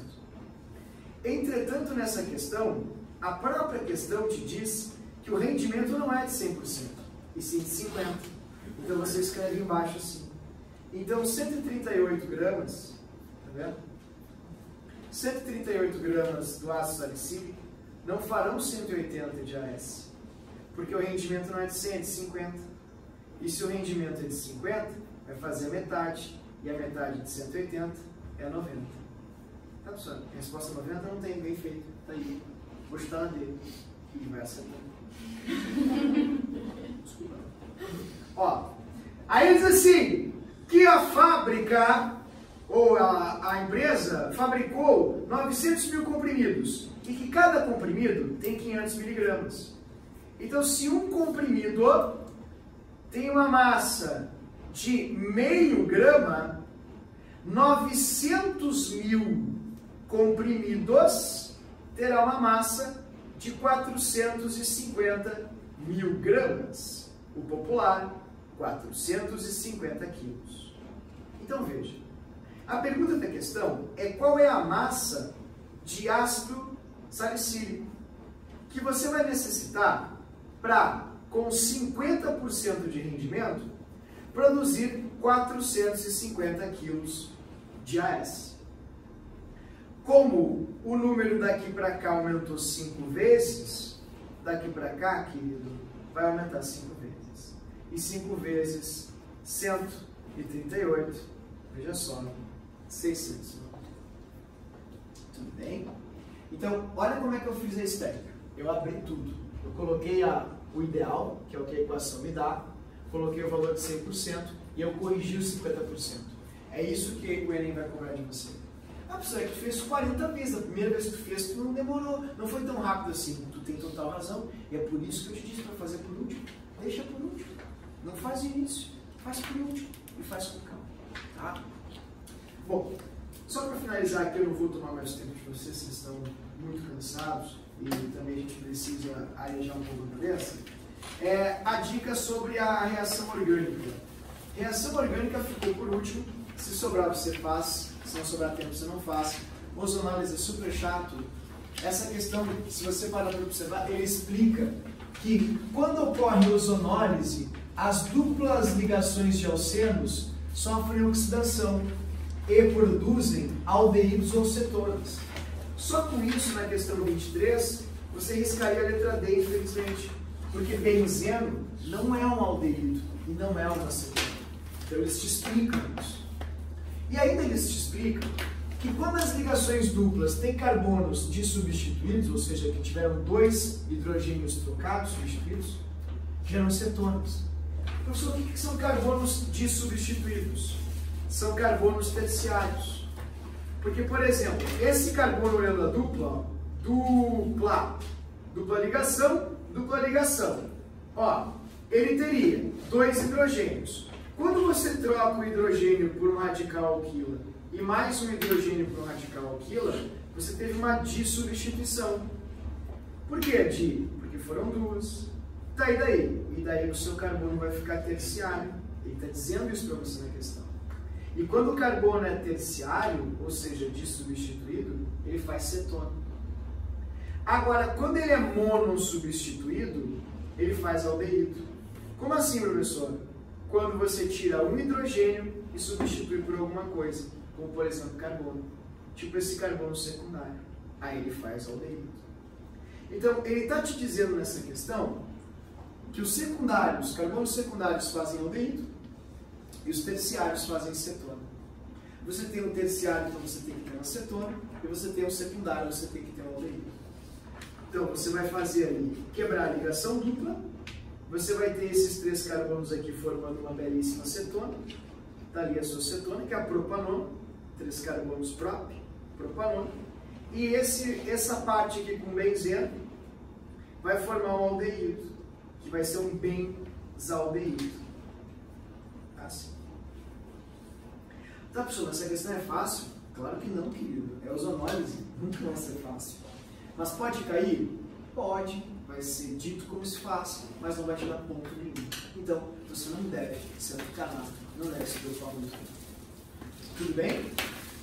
Senhores, posso lhes desejar todo sucesso do mundo agora, fazer muita oração, receber bastante. Isso me permite... não estuda mais nada agora, tá?